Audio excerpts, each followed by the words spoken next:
feet and make some noise. It's time. From Foundation Field in Hamilton, Ohio. On the rooftop here at Foundation Field, Gabe Genovesi with you this evening alongside my partner, Andrew Alix, as we bring game number 6 of the Great Lakes Summer Collegiate League season for the Xenia Scouts here tonight against the Hamilton Joes. The Scouts fell to the Joes last night in a game that got out of control pretty quickly as Jorge Lozano struggled on the mound. The Scouts bounced back for a few innings. Unfortunately, the Joes took away an 11-6 victory over the Scouts. It knocked the Scouts to 1-4 on the season. The Joes now 2-3 on the year. We're back at Foundation Field tonight. John Kopicki will be your starting pitcher for the Xenia Scouts, and on the mound for the Hamilton Joes will be Tyler Walton. And of course, Xenia, being the road team tonight, will bat first as they look for their second win of the 2017 campaign. Leading off for the Scouts will be Ben Beachy playing shortstop tonight.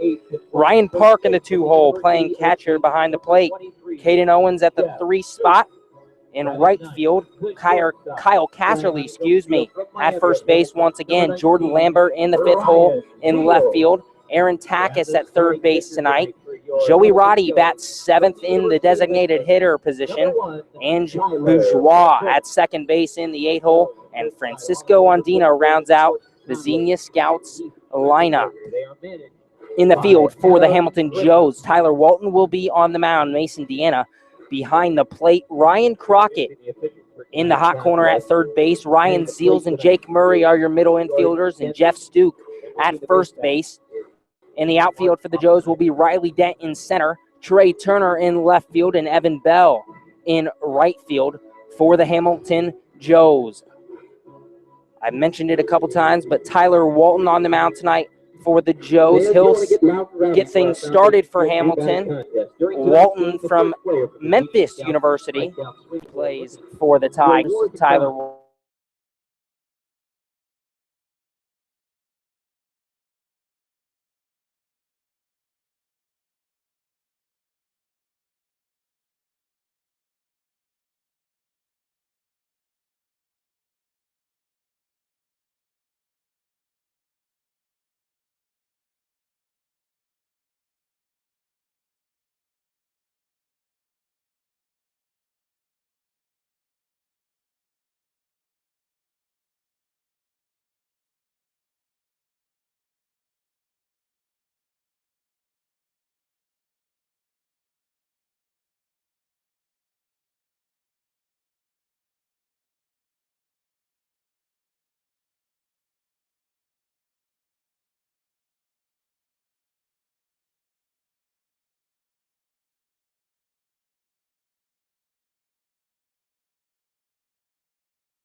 Ryan Park.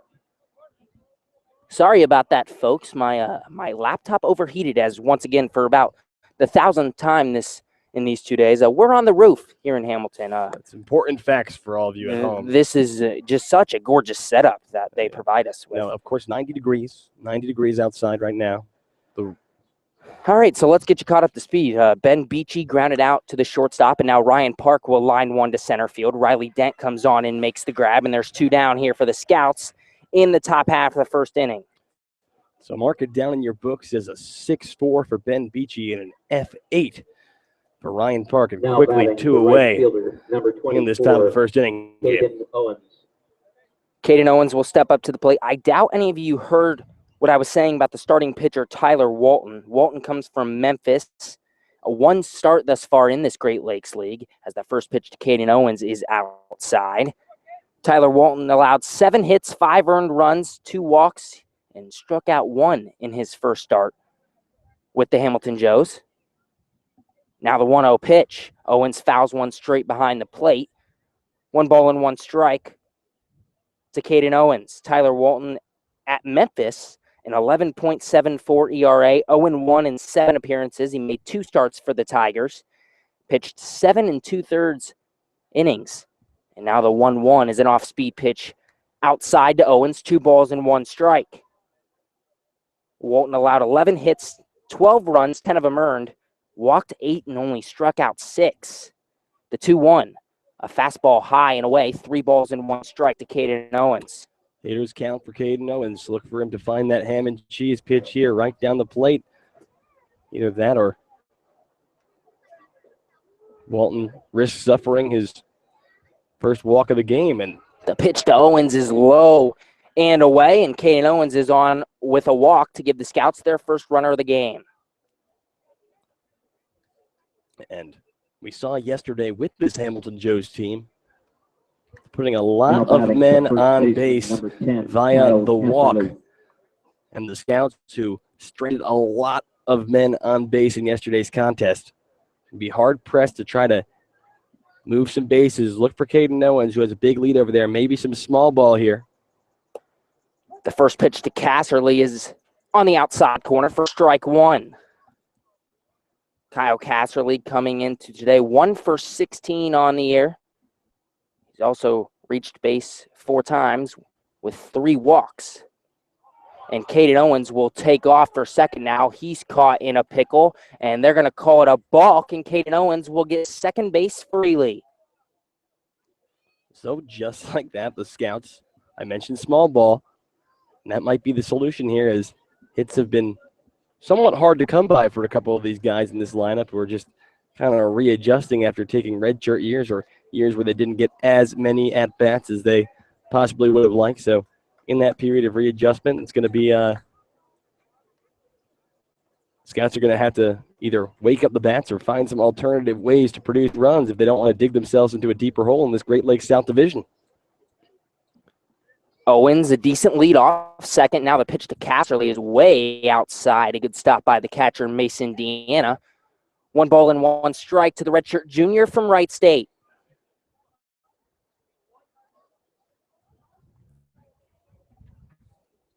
Casserly, the lefty. Owens on second.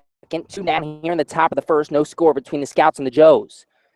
Now an off-speed pitch, low and inside to Cass. 3 balls and 1 strike. So after quickly retiring Beachy and Ryan Park, issuing the walk to Owens, and now behind in this count 3-1, this pitcher, Walton, struggled to find the strike zone in a very similar way to what we saw with the Joes pitchers yesterday. The pitch. Casserly takes a strike just on the outside corner. 2 balls and 2 strikes to the cleanup hitter tonight for the Xenia Scouts. Owens got on with a walk, moved to second on a balk. The 2-2 pitch. Casserly ropes one into right field, base hit. Owens will come around third. The throw from right will be cut off, and Kaden Owens scores. Kyle Casserly has his second RBI of the year, and it's 1-0 Scouts here in the top of the first. And we talked about coming out early, and that's exactly what Kyle Casserly did just there, roping that one into right field. And credit Kaden Owens picking up that walk, keeping the inning going, and then, very much distracting the pitcher, drawing the balk on a base that, had it not been a balk and the pitch had been released, generally he probably would have snagged that one anyway. So small ball indeed. And now Jordan Lambert skies one toward left field. The left fielder, Trey Turner, settles under it. He'll make the grab, but not before the Scouts get some damage done here in the top of the first. 1-0 Xenia will head to the bottom half of the inning. You're listening to Xenia Scouts Baseball on the Xenia Scouts Radio Network.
Back here for the bottom of the first in Hamilton, Ohio. The Xenia Scouts on the road tonight against the Hamilton Joes. A 1-0 lead for the Scouts as we head to the bottom half of the first inning. An RBI single from Kyle Casserly scored Kaden Owens in the top half of the first inning, and the Scouts get the early lead that they were hoping for. John Kopicki will be on the mound tonight for the Scouts. Kopicki's appeared in one game thus far for Xenia. As the first pitch to the leadoff batter, Riley Dent, is low and in for ball one. Kopicki, a 2.25 ERA, 4 innings pitched in his first appearance. Now the 1-0. Lined back up the middle by Dent. It goes off of Kopicki's glove and trickles into center field, and Riley Dent's on with a single. Dent last night for the Hamilton Joes went 1 for 2 with 2 walks, and he's on again to lead off this one. Kopicki allowed 2 hits and 1 earned run in his first appearance out of the bullpen. Walked 2 and struck out 4. And now he'll throw over to first. Casserly won't apply a tag as Dent's back safely. Trey Turner steps to the plate. He's 2 for 8 on the year. Turner last night for the Joes, 2 for 5 as he takes a strike at the knees. No balls and 1 strike to Trey Turner. Turner, the sophomore, the redshirt freshman, actually, from Arizona State. The 0-1 pitch. An off-speed pitch, high and away. 1 ball and 1 strike. Kopicki, obviously only 1 appearance, but opponents are batting 143 versus John Kopicki. That's top 10 in this Great Lakes League. He throws over to first once again. Dent dives back safely.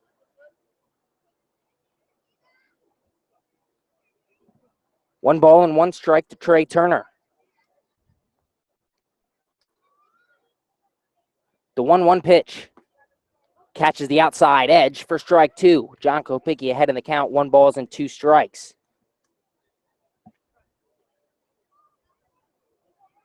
The infield for the Scouts, Aaron Takis at the hot corner tonight.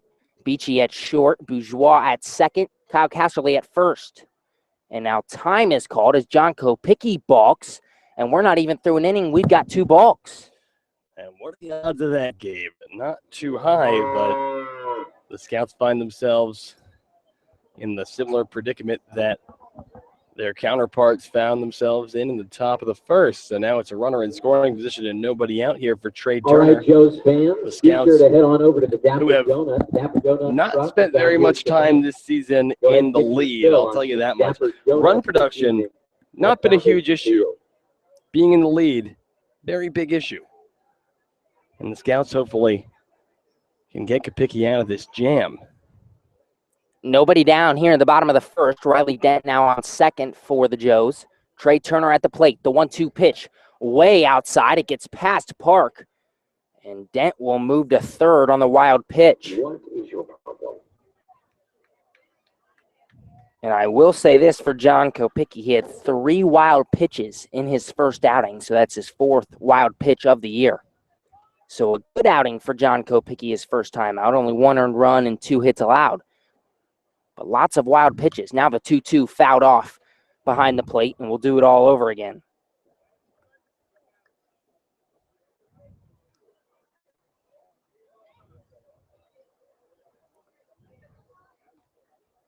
Turner waving the bat behind his back shoulder. The pitch. A fly ball, but foul down the first base line. And we'll stay at 2-2. John Kopicki did have a discussion with the field umpire, Mark Oppenheimer, after that ball, just discussing what he did wrong. Now the 2-2 pitch, an off-speed pitch, skied toward right field, but that'll go foul and out of play as well. Trey Turner has now fouled off 3 pitches in this at-bat, and the count stays at 2-2. Obviously, anything in the air will score Riley Dent from third and tie this ball game. Excuse me, in the outfield in the air. And another foul ball by Trey Turner.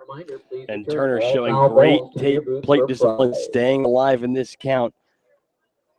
And John Kopicki hopefully can keep his poise out there on the mound. A tough one with a runner in scoring position already just 90 feet away.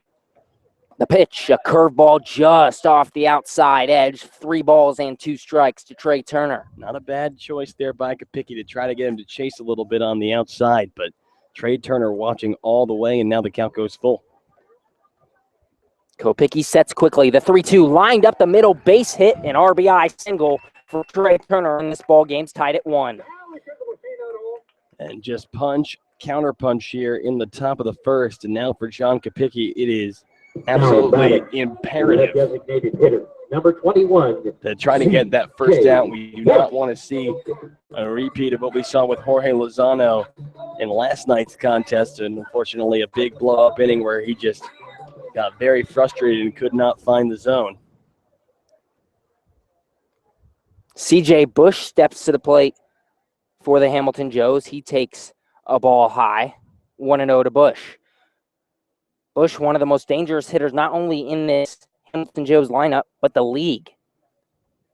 CJ Busch batting .471 to start the year, 8 for 17 from the plate. As he takes another ball below the knees, 2-0. That's first on his team in average. That's 4th in the Great Lakes League. CJ Busch tearing it up to start the year. And we saw what he could do last night when he absolutely tanked a double to the deepest part of left field. The 2-0 pitch, the runner going. Busch fouls it off. 2 balls and 1 strike. So a little hit and run on there from the Hamilton Joes. Fortunately for the Scouts, Busch fouled that one off. Andrew just mentioned the double from CJ Busch last night. He also had a 2 RBI single in the first inning. He went 2 for 4 from the plate. Kopicki throws over to first. The tag by Casserly is late. Trey Turner dives back safely. Trey Turner with some speed on the base pass.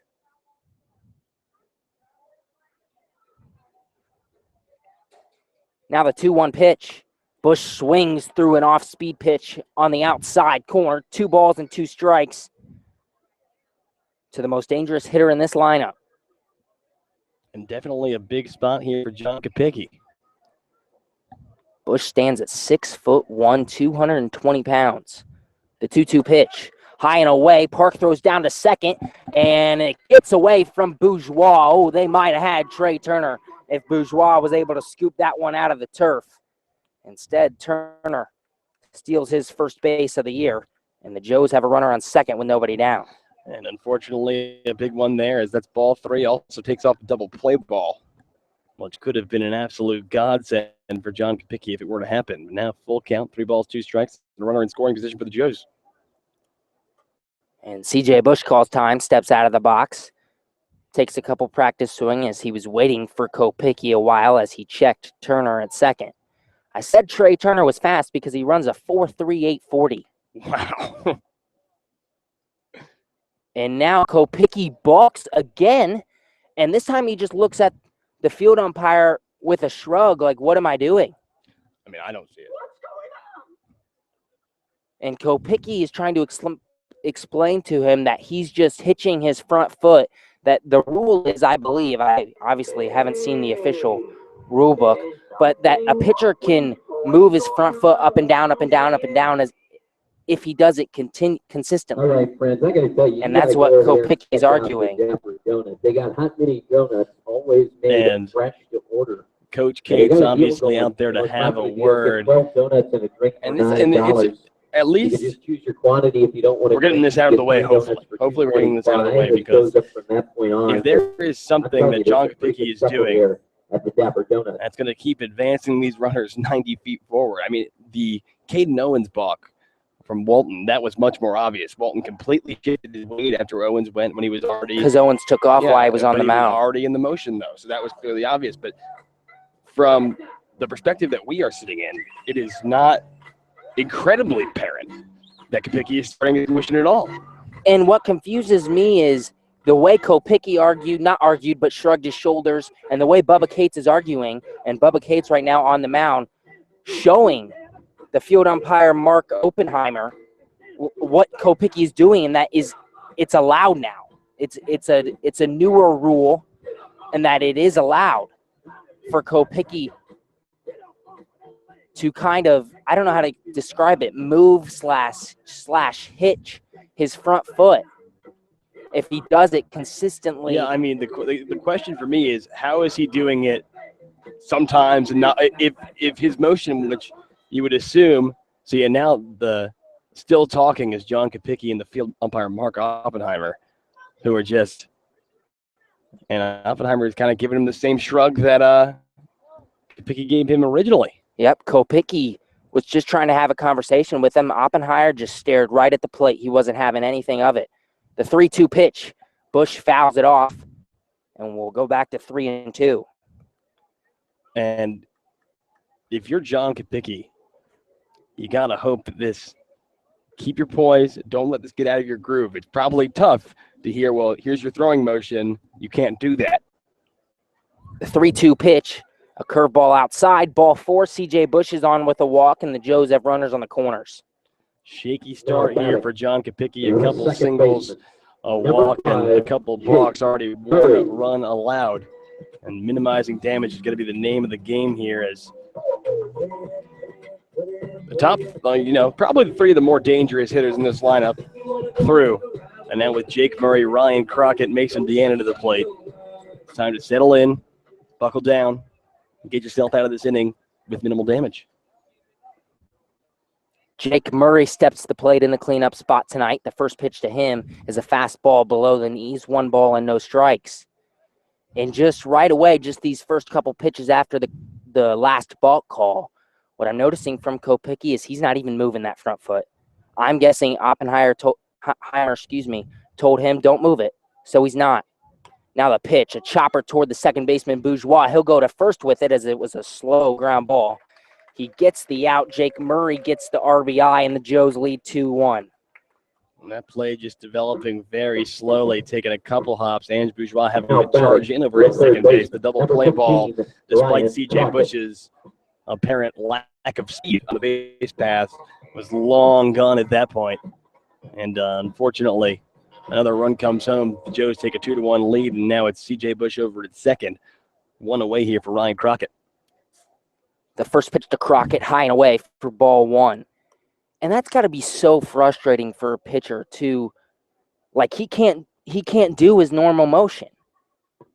He's used to getting in that groove, stepping that front foot a couple times, and now you can see he's dead still before he throws the ball as he fires a fastball past Crockett for the first strike of the at-bat. And exactly, baseball is a game of muscle memory for sure, especially from the mound. And to be told in the first inning of a game that the way that you do things is not correct must be a tough one. But as we say that, Kapicki blowing fastballs right by Ryan Crockett here, and he's ahead in this count 0-2. C.J. Busch on second base for the Joes. Hamilton leads Xenia 2-1 here in the bottom of the first inning. The 0-2 pitch, sky high, but foul. Way foul. That was like that would have been a single on the youth baseball field to the right of this field. That was It landed in the outfield. Yeah, landed in the outfield there. Crockett 2 for 8 on the year. Do some simple math. That's 250 through the first 5 games of the season for the Joes. Now the 0-2, a curveball on the outside corner, strike 3. Kopicki gets his first strikeout of the day, and Ryan Crockett goes down looking. Now batting, the catcher, number 28, Mason Deana. So Kopicki, as we said he needed to do, seems to be settling in here, getting a quick 2 outs, and another one here would be big, leave it a 2-1 Joe lead, as the Scouts who just seem to get very unlucky. Just another weird circumstance here in the bottom of the first inning with this whole balk situation, Gabe. The first pitch to Mason Deana is a fastball that catches the inside corner for strike 1. Mason Deana will be a junior at Cincinnati playing with the Bearcats.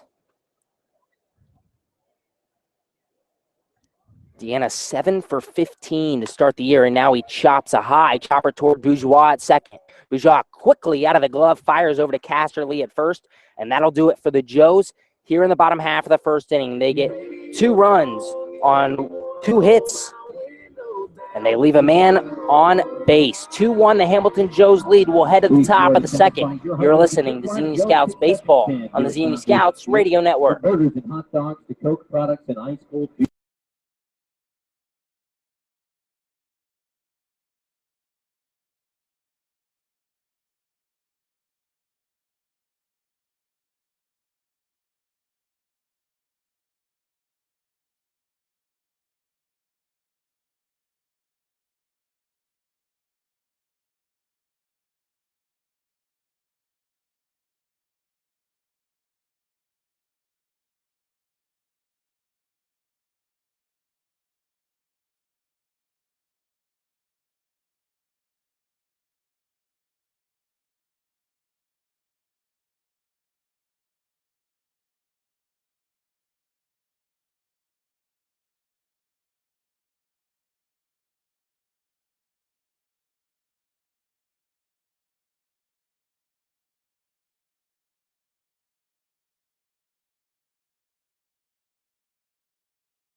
Number 15, Aaron. Back here for the top of the second at Foundation Field in Hamilton, Ohio. The Hamilton Joes lead the Xenia Scouts 2-1 through an inning here on a really hot but gorgeous night here in Hamilton. Aaron Takis leads off the inning for the Scouts. He takes a strike on the outside corner, 0-1. Takis on the year 2 for 11 with a couple RBIs. The 0-1 pitch, Takis chops one towards the hole at second. The second baseman Jake Murray bobbled the ball, and Takis is on first. And Takis hitting Ground ball deep in the 4-hole. Murray just takes a couple steps over, but muffs it.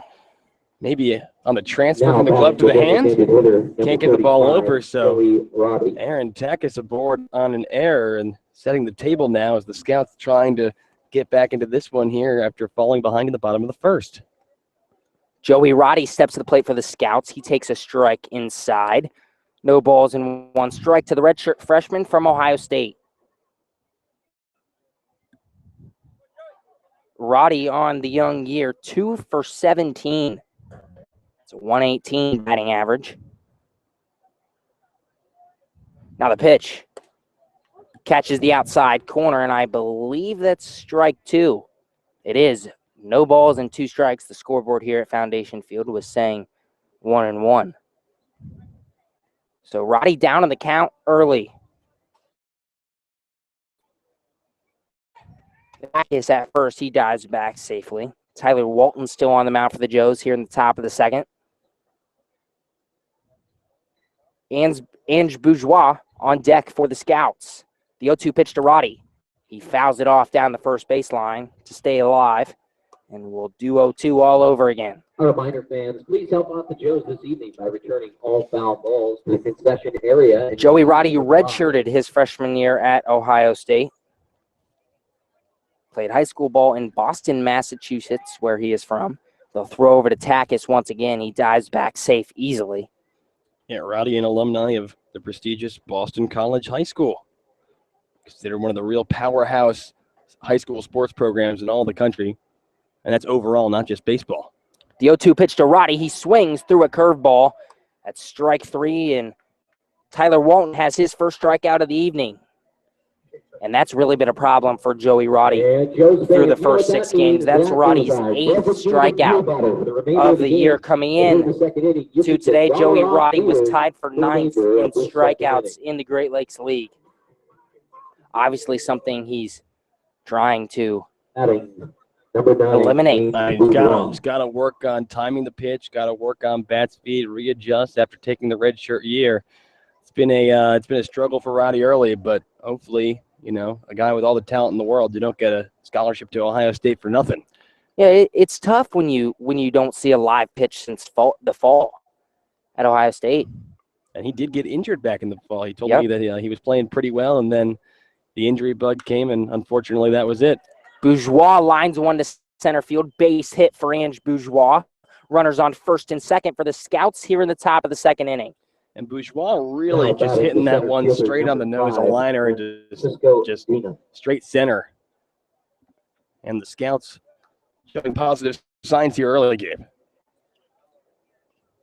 The second hit of the day for the Scouts, the 4th base runner Xenia's had here in the top of the second. 2-1 the Joes lead, 1 out here in the top half of the second inning. Francisco Deana at the plate for the Xenia Scouts. Takis leads off second. Deana lays down a bunt down the third base line. Deana beating the throw to first, an infield single for Francisco Deana. That's his first hit of the year, and the bases are loaded for the Xenia Scouts. Well, it may have just been a bunt single, but a great adjustment there made by Deana. We don't know whether it was made by Deana or whether Bubba Cates called it from third. But nonetheless, the third baseman playing way back, and Deana laying down a textbook bunt down the third base line, slow roller, catching both the catcher and the third baseman on guard. The throw over to first in the dirt. They had no chance of getting Frankie over there. Now the Scouts have got the bases juiced. And that'll bring up Ben Beachy, the leadoff hitter for the Scouts. Beachy takes a ball low and away, 1-0. The sophomore from Otterbein grounded out to the shortstop Zeals in the first inning. But he's one of the hottest hitters on this Xenia Scouts team. The 1-0, sky toward left center field. In the gap, Beachy's ball one-hops the wall. Takis will score, so will Bourgeois. Deana coming around from first. They won't even make a throw. A bases clearing double for Ben Beachy, and the Scouts lead 4-2 here in the top of the second. And Ben Beachy has been the hottest guy in the Scouts lineup thus far, picking up hit number 8 on the year, and maybe one of the big hits of the season for the Scouts so far. Absolutely getting a hold of that ball, knocking it, dropping right on the warning track in left center field. 3 runs are going to come home, and the Scouts, who have been struggling to score early, been playing from behind all season long, find themselves in the lead again in this one by a score of 4-2, and they're still going here with Ryan Park to the plate. Park comes up. He flew out to center his first time up. Beachy dances off second. And now time is called by Ryan Park. So Ben Beachy now 8 for 19 on the year. He is 8 RBIs on through now not even 6 games for the Scouts. That leads the team. The man at the plate, though, Ryan Park, leads the team in average, as Park was 5 for 10 coming into today. Park takes a ball low on the first pitch of the at-bat, 1-0. Now the 1-0 pitch is outside, 2 balls and no strikes to Ryan Park. Park, a .643 on-base percentage for the Xenia Scouts. That leads the Great Lakes League, the 2-0. A fastball off the outside edge, 3 balls and no strikes to the sophomore.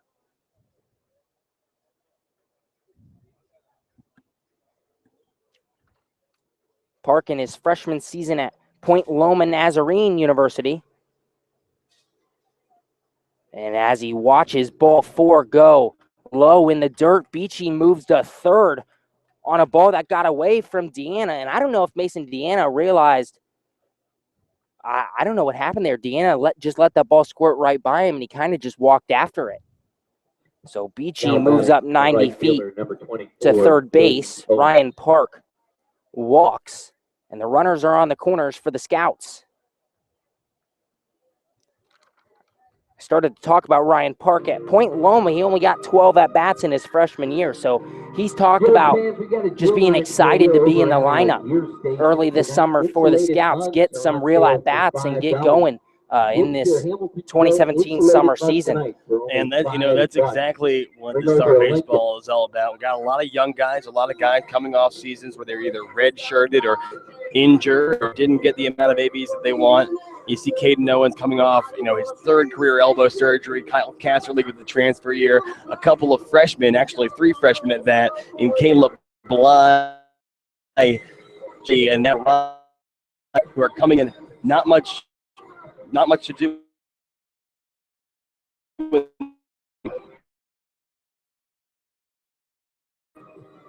For the Scouts, the lefty walked in the first inning and came around to score the first run of the game.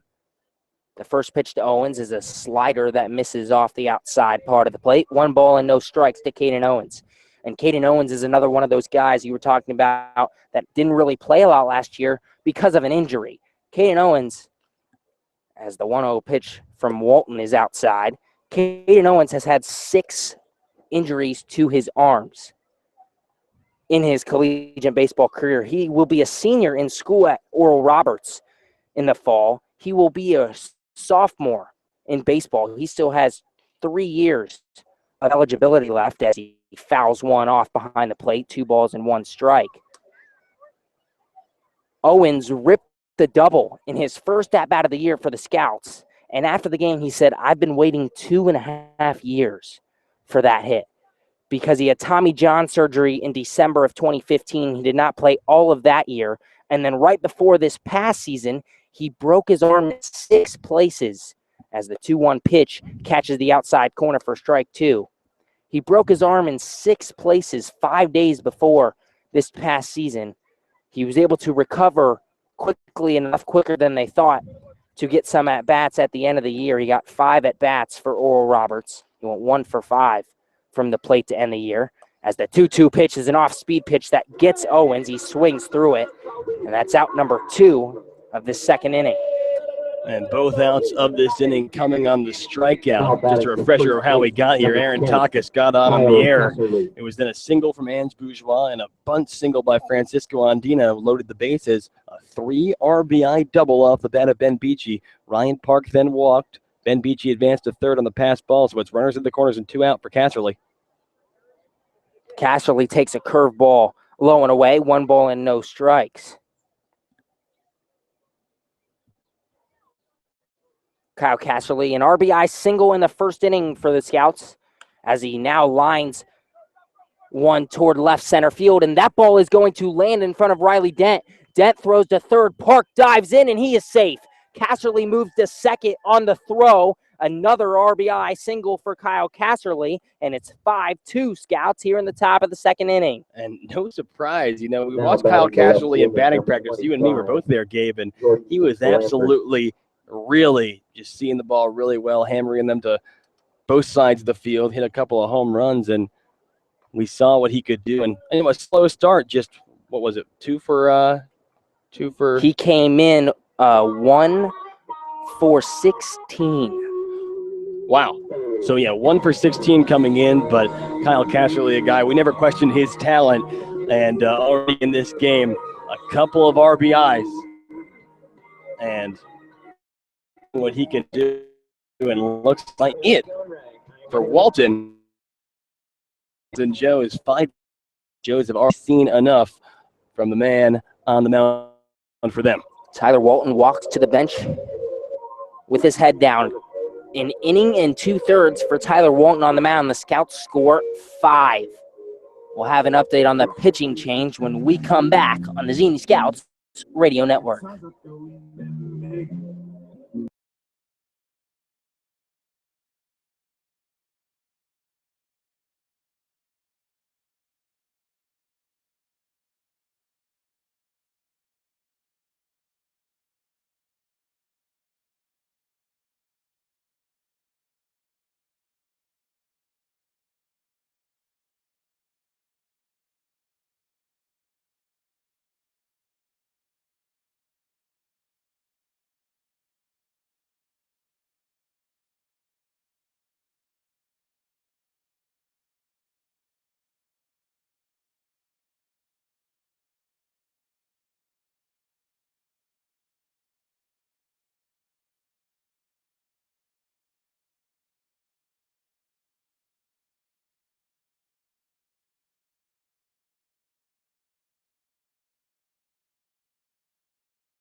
Back here after the pitching change by the Joes in the top of the second inning.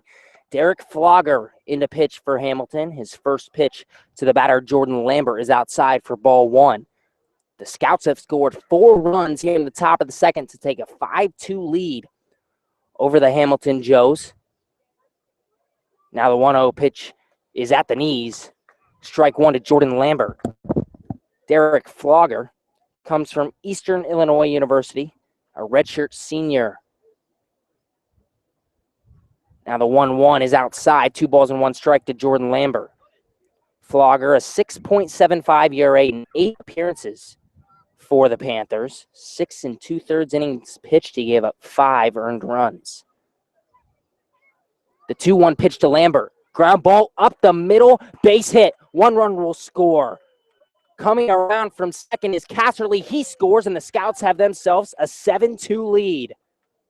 A 2 RBI single from Jordan Lambert. He's got 4 RBIs on the year, and the Scouts are up by 5 here in the second inning. And if you question this team's ability to respond after letting up a couple of runs in the home half of the first, the Scouts have come out in the top of the second and absolutely unleashed a barrage of hits on this Hamilton Joes team. 7-2 now the score. We're still going here. Aaron Takis steps to the plate. He led off this second inning. The lefty takes a strike on the outside corner. 0-1. Takis reached on an error to start the inning, an error by the second baseman, Jake Murray. 7-2, the Xenia Scouts lead here in the top of the second. The 0-1 pitch. An off-speed pitch in the dirt. Lambert will take second. The throw from Deana way late, and another runner is in scoring position for the Scouts. And the Scouts with no reason to let up here. As we saw, it's been a high-scoring season thus far in pretty much every game we've played. Every run counts here, and Aaron Takis with the opportunity to add another one with one in the gap. Takis, a chopper toward the first baseline, but foul.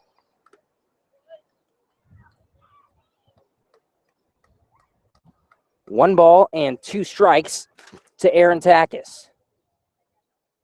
Jordan Lambert stands on second after his 2 RBI single.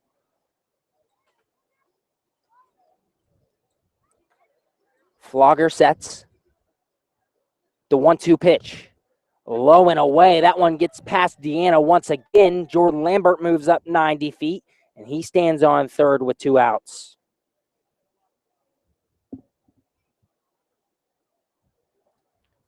And now the catcher, Deana, is going to go and have a talk with the pitcher, Derek Flogger. And to think how they started so inconspicuously with Takis on the easy ground ball over to second, just muffed by the second baseman, Jake Murray. And that was the spark that lit what so far has been a 6-run second inning game. The 2-2 pitch to Takis. Lined into left field, but right at the left fielder, Trey Turner. He makes the grab. And the Scouts get 6 runs here in the top of the second inning. The big inning the Scouts were looking for, they finally get a 7-2 lead for Xenia heading to the bottom half of the second. We'll be right back on the Xenia Scouts Radio Network.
Back here in the bottom of the second inning at Founders Field in Hamilton, Ohio. A 7-2 lead for the Xenia Scouts as we head to the bottom of the second. 6 runs in the top half of the inning for Xenia. Evan Bell steps to the plate for Hamilton to lead off this inning. Bell 2 for 8 with a walk to start the year. And now he chops one toward third. Takis fields it on 2 hops, fires across the diamond, and gets Bell. A 5-3 ground out from Evan Bell, and there's one down here in the second inning. Great work defensively there by Takis. Long throw from the hot corner. Bell with a little bit of speed on the base paths as well, but a routine 5-3 ground out for a guy, Aaron Takis at third, who very trustworthy defensively. And we talked about it last time Takis was out there in the field, not yesterday versus the Joes as the first pitch to Stuke is low and away. But the game before that against Richmond, Takis had a couple errors at shortstop, and we said that's not normal for him. Don't expect that all year, and he makes the play there. Now a 2-hopper to Beachy at short. He fires to Casserly at first, and there's 2 down here in the second inning. Quick, easy outs for John Kapicki. Exactly what he wanted after allowing a couple of hits to lead off the bottom of the first inning. So Kapicki making quick work. He's now retired 5 Hamilton Joes in a row with the 9-batter in the order, Ryan Zeals to the plate. Zeals, the righty, takes A ball high to begin the at-bat. 1 ball and no strikes to Ryan Zeals. A 7-2 lead here in the bottom of the second for the Scouts over the Joes. The 1-0 pitch, a broken bat. Line drive off of Kopicki's glove. Now he recovers and fires it over to first base for the 3rd out of the inning. A 1-2-3 inning for John Kopicki. We're headed to the top of the 3rd. The Scouts a 5-run lead here in Hamilton, Ohio. You're listening to Xenia Scouts Baseball on the Xenia Scouts Radio Network.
All right, Joe's fans, he's rewarded you once. Maybe he can give you another. Here's the beer batter, number 35, Joey Ronnie.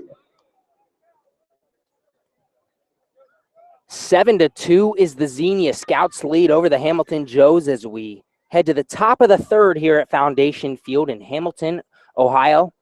Derek Flogger still on in relief for the Joes. The first pitch to Joey Roddy at the plate is a ball inside, 1-0. Tyler Walton, the Joes starter, went an inning and 2/3. Gave up 5 hits and 5 earned runs after that big 6-run second inning for the Scouts. As Roddy now takes a strike on the outside edge, 1-1. The 1-1 pitch catches the outside corner once again. 1 ball and 2 strikes to the redshirt freshman from Ohio State. Roddy struck out his first time up in the second inning, and now he takes an off-speed pitch low. He checked his swing. He did not go around. 2 balls and 2 strikes to Joey Roddy.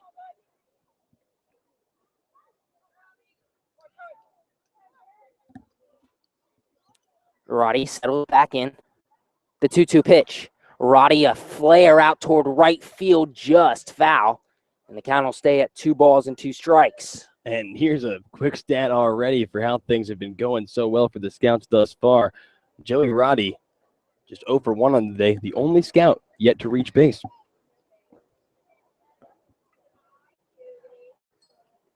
The 2-2 pitch.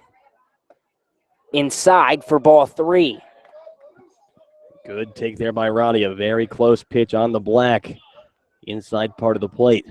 The count goes full, 3 balls, 2 strikes. The crowd here, the Joes fans at Foundation Field didn't like it. Now the 3-2, Roddy fouls it off out of play behind the plate. And we will do 3-2 all over again. The Scouts 6 runs in the second inning. It all started with an error by the second baseman Jake Murray, and Aaron Takis got on. 2 singles by Bourgeois and Deana loaded the bases as Joey Roddy walks here to begin the 3rd inning for the Scouts, and he's on board for his 4th time this year.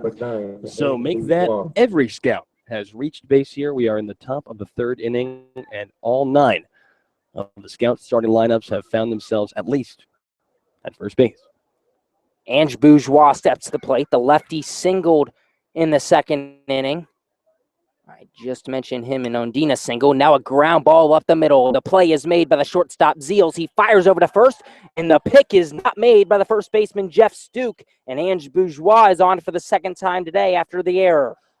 And kind of two parts to that play. Very, athletic or, quick movement there by the shortstop, Ryan Zeals, who covered a lot of ground to get up the middle and prevent that ball from going into center field. But in doing that, kind of ended up rushing his motion, immediately saw the double play, was far from possible at that point, and then throws over to first, and he just spikes that one in the dirt about 3 or 4 feet in front of the first baseman, who is unable to scoop it up, kind of just rims out of his glove.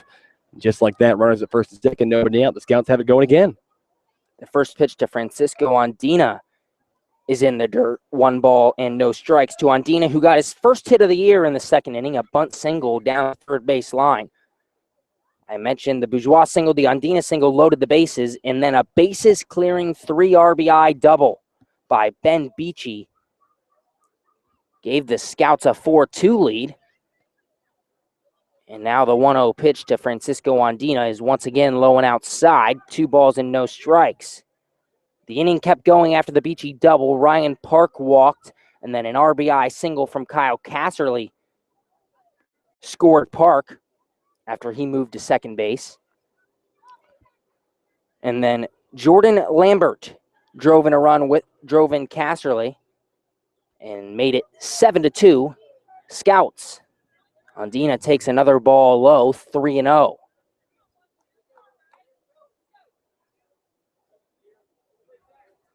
Derek Flogger came on in relief trying to stop the bleeding for Tyler Walton, and so far he has not been able to do it. 2 on, none out for the Scouts here in the top of the third. The 3-0 pitch to Andina is low. Oh, Andina started to jog down to first base. The home plate umpire, George McKenzie, called that one a strike at the knees. And it's 3 balls and 1 strike. And I was about as surprised as Andina was there. That looked very low and on the inside, but to no avail. 3-1 the count. Roddy stands at second base, Bourgeois at first. The 3-1 pitch to Andina. Fly toward left field. The left fielder, Trey Turner, settles under it. He makes a grab. No tag from Roddy at second. He'll stay put, and there's 1 down here in the third. And that'll bring up the leadoff hitter, Ben Beachy, for the Scouts. Beachy 1 for 2 today. He grounded out to the shortstop, Zeals, in the first inning. The 3 RBI double in the second inning. And now he comes up here with Joey Ruddy on second, Ange Bourgeois on first. 1 out, top of the third. The Scouts lead 7-2. The first pitch to Beachy on the outside corner for strike 1. The bases loaded double from Beachy was really not a surprise. He hit 3 for 9 with the bases loaded at Otterbein this past year, 298 with runners in scoring position. And now the 0-1 to Beachy. He lays down a bunt down the third base line. Nobody is there. The pitcher, Flogger, fields it, and Beachy beats the throw to first. That's the second bunt single for the Scouts tonight, and the bases are loaded once again. And you'd think after they let it happen the first time in pretty much the exact same situation, runners at first and second, the exact same situation, runners at first and second with 1 out, and Beachy just lays down a very good bunt on the third base line, and now the bases are juiced for Ryan Park. Park, the lefty, 0 for 1 with a walk today. He flew out to center in the first inning, walked in the second. Now the first pitch to him is low and inside, 1 ball and no strikes. Ryan Park now 5 for 11 on the year with 4 walks. He leads this whole league in on-base percentage, does Ryan Park. It was .643 coming into today. Now the 1-0, a swing and a miss on a fastball high, 1-1. And anything fly ball to the outfield from Ryan Park would definitely be enough to bring in Joey Roddy from third. 7-2, the Scouts lead, top of the third, 1 down. The 1-1 pitch fouled off down the third baseline and into the parking lot.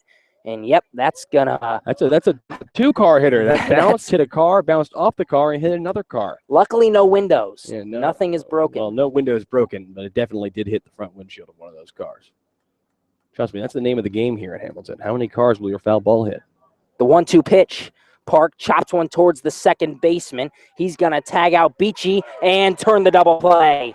Jake Murray at second makes a nice play to get the Joes out of a bases-loaded jam. A 1 hit and a couple more reach-on errors for the Scouts, but nothing doing in the top of the third. 7-2 is the Scouts lead. We'll head to the bottom half of the inning. You're listening to Xenia Scouts Baseball on the Xenia Scouts Radio Network. Put your hand on the bat there.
Off the bottom of the third inning for your Hamilton Joes, the leadoff hitter, number 29, Riley. Back here for the bottom of the third at Foundation Field in Hamilton, Ohio. A 7-2 lead for the Xenia Scouts as we head to the bottom half of the third inning.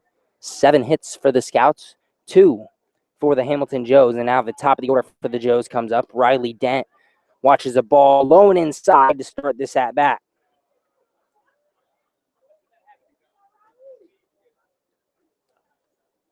Dent reached on a single in the first inning, came around to score. He's 1 for 1 tonight. Now a ground ball up the middle. Ben Beachy, the shortstop, makes the play. Casserly digs out of the dirt, but Riley Dent with that speed beats it out, and he's got himself his second hit of the day on an infield single. Now batting. That'll bring up Trey Turner for the Hamilton Joes. Turner also singled in the first inning, an RBI single as he brought around Dent. Trey Turner goes to Arizona State University. He redshirted his freshman season at Arizona State as he takes a ball outside. But that's not the only sport he redshirted in. He also redshirted in football. Trey Turner, a running back on the Arizona State Sun Devils football team. I mentioned earlier he runs a 4.38 40 as he swings through a fastball. 1 ball and 1 strike. Turner was ranked by ESPN as a 4-star prospect, the number 25 running back in the nation. Had offers from schools such as Missouri, Ole Miss, South Carolina, in the SEC, also Texas A&M. He was originally committed to Mississippi State his junior year of high school. He decided to reopen up his commitment and committed to the Sun Devils. The pitch. A strike on the outside corner. The runner goes. Dent steals second safely.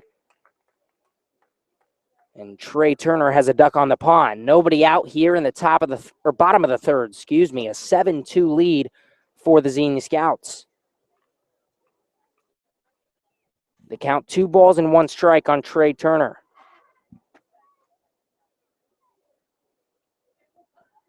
Turner, the righty, will call time in the box. And just to go back to the whole football-baseball thing, so very highly recruited out of high school from Holy Cross High School in New Orleans as Turner takes another ball high. And Ryan Park will go talk to John Kopicki on the mound. perfect game ranked Turner as the #1 outfielder and the #10 overall player in Louisiana. So this kid's just an all-around athlete. #1 outfielder, #10 overall player in baseball, a 4-star prospect, and #25 running back in football, and Arizona State's going to let him play both. The first athlete that pops to mind, sport athlete in college for me, is Jameis Winston, as Turner fouls one off. See, maybe I have a different perspective than you because I think Bo Jackson. But the old and the new, both of them pretty dominant guys at that level. I guess the most recent player I could think of was Jameis Winston. Jeff Samardzija. The 2-2 pitch, an off-speed pitch high at the eyes, 3 balls and 2 strikes to Trey Turner. I always just think that's so cool, though. He is a fabulous athlete in Arizona State, along with many of these other schools that I mentioned, is going to let him play both sports. Of course, he redshirted his freshman year in both of them as he swings through a fastball on the outside corner for strike 3. John Kopicki has his second strikeout of the day. And there's one down here in the bottom of the third. C.J. Busch. So now I'm curious as to what this kid's going to do in college. I mean, I think if he gets, it really depends. If he gets really, really good at one of them, then it's going to be a tall task to try to do both. But give the kid a shot. I mean, if he is the kind of guy that can contribute both in the fall and the spring, why not let him? Why not? The first pitch to C.J. Busch is a curveball that drops in there for a strike. Busch, his first time up, walked in the first inning. The 0-1 pitch fouled off behind the plate. No balls and 2 strikes to C.J. Busch. Busch coming into tonight 8 for 17 from the plate, the most dangerous hitter in this Hamilton Joes lineup. 4th in the Great Lakes League in average at 471. 5th in on-base percentage at 591 through the first 5 games for the Joes. Dent on second base. The 0-2 pitch to Busch. A curveball misses high at the chin. 1 ball and 2 strikes. 7-2, the Xenia Scout lead here in the bottom of the third. 6 runs in the top of the second for the Scouts. 1 run in the first. 2 runs in the first for the Joes. Riley Dent got on with a leadoff single here in the third. Trey Turner just struck out. Now it's C.J. Busch. The 1-2 pitch. Busch fouls it off down the first baseline this time. And the count will stay at 1 ball and 2 strikes. Good work by Busch staying alive. Kopicki trying to get his second punch out in a row. Let's see if he can finish off Busch here. The 1-2 pitch. A ground ball toward the hole at short. Beachy makes the play on his knees. He will not make the throw over to first base. And C.J. Busch is on with an infield single. Riley Dent moves to third. And the runners are on the corners for the Joes here in the third. And Busch just delivering a sizzler right over to Ben Beachy, who has to slide a couple steps over from the 6 hole to get it. And that one ultimately just too hot to handle as Beachy opts to just hold on to it. And now a little bit of trouble brewing here in the bottom of the third with runners at the corners. Only 1 out here. And Jake Murray steps to the plate for the Joes. He grounded out to the second baseman Bourgeois in the first inning. That did bring home a run, though. That was Murray's 5th RBI of the year as he swings through an off-speed pitch low. No balls and 1 strike. The 0-1 on the inside corner for strike 2. No balls and 2 strikes to Jake Murray. And once again, this Hamilton Joes crowd a little upset with that call, as that might have been a little low. And, a beautiful Friday night. Decent-sized crowd here in Hamilton. Enthusiastic group. The 0-2 grounded toward Kopicki at the mound. He bobbles it and now fires over to first. And the runner Murray is safe at first. The run from third comes home to score. Riley Dent scores his second run of the game. And it's 7-3 Scouts. And that's a tough one. Just a little slap back at the mound. Kopecky unable to handle it. Ends up looking home to see if he can make the throw to home. Realized that probably wasn't going to be in the cards, and by that time, the throw to first, says the umpire, Mark Oppenheimer, not in time. Bubba Cates might not agree. He's out there having a quick word with the field umpire, Mark Oppenheimer. That's, of course, his second trip to have a conversation with these umpires, just 3 innings into the contest. But the Joe is not dying just yet. A 4-run ball game here. And with Ryan Crockett to the plate and 2 on, Joe's with some potential to do some damage here in the home half of the third. And that ball was grounded right back to John Kopecky at the mound. He kind of had to backhand it, and it fell to the ground. He got it in his hand quick, and just his mind or his body was thinking a little too fast. Then his mind, he went to throw home, and it kind of fell out of his hand. I thought he was going to get the runner at the plate. And let's note that they're going to rule that as an error. Yep, an error on Kopecky. So now 1 down here in the third. The Scouts still lead 7-3. Runners on first and second for the Joes. With 1 down. Ryan Crockett at the plate. First pitch to him was low. Now he fouls one off out of play behind home plate. 1 ball and 1 strike. That one fouled right over us. If you guys just joining us, and possibly for the first time in 2 days, we are on the roof. So we are in foul ball territory. Always wanted a souvenir, Gabe. As long as our equipment doesn't get hit. The 1-1, a fastball outside to Crockett. 2 balls and 1 strike. Crockett struck out looking in his first time to the plate in the first inning. That brings him to 2 for 9 on the season. The 2-1 pitch from Kopecky, a fastball blown right by Crockett.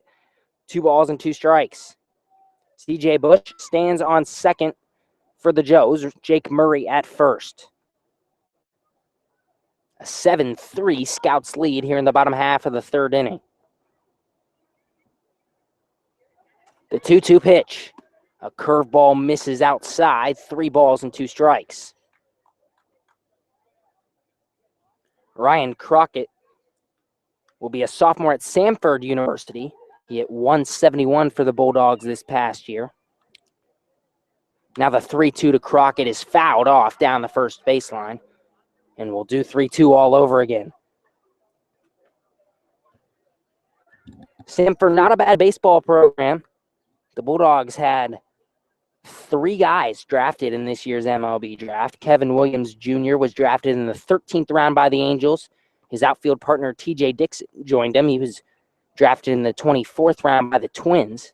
And senior relief pitcher Jared Brasher was drafted in the 8th round by the Nationals. Wow. The 3-2 to Crockett is high, and the bases are loaded for the Joes here in the third. And unfortunately, now the tying run to the plate here, and a very tough out in Mason Deana. Deana, Now batting, despite being retired his first time up, hitting 467 coming into this game. Deana. Yes, 467. He was 7 for 15 coming into this one, now 7 for 16 as he grounded out to Bourgeois at second his first time up.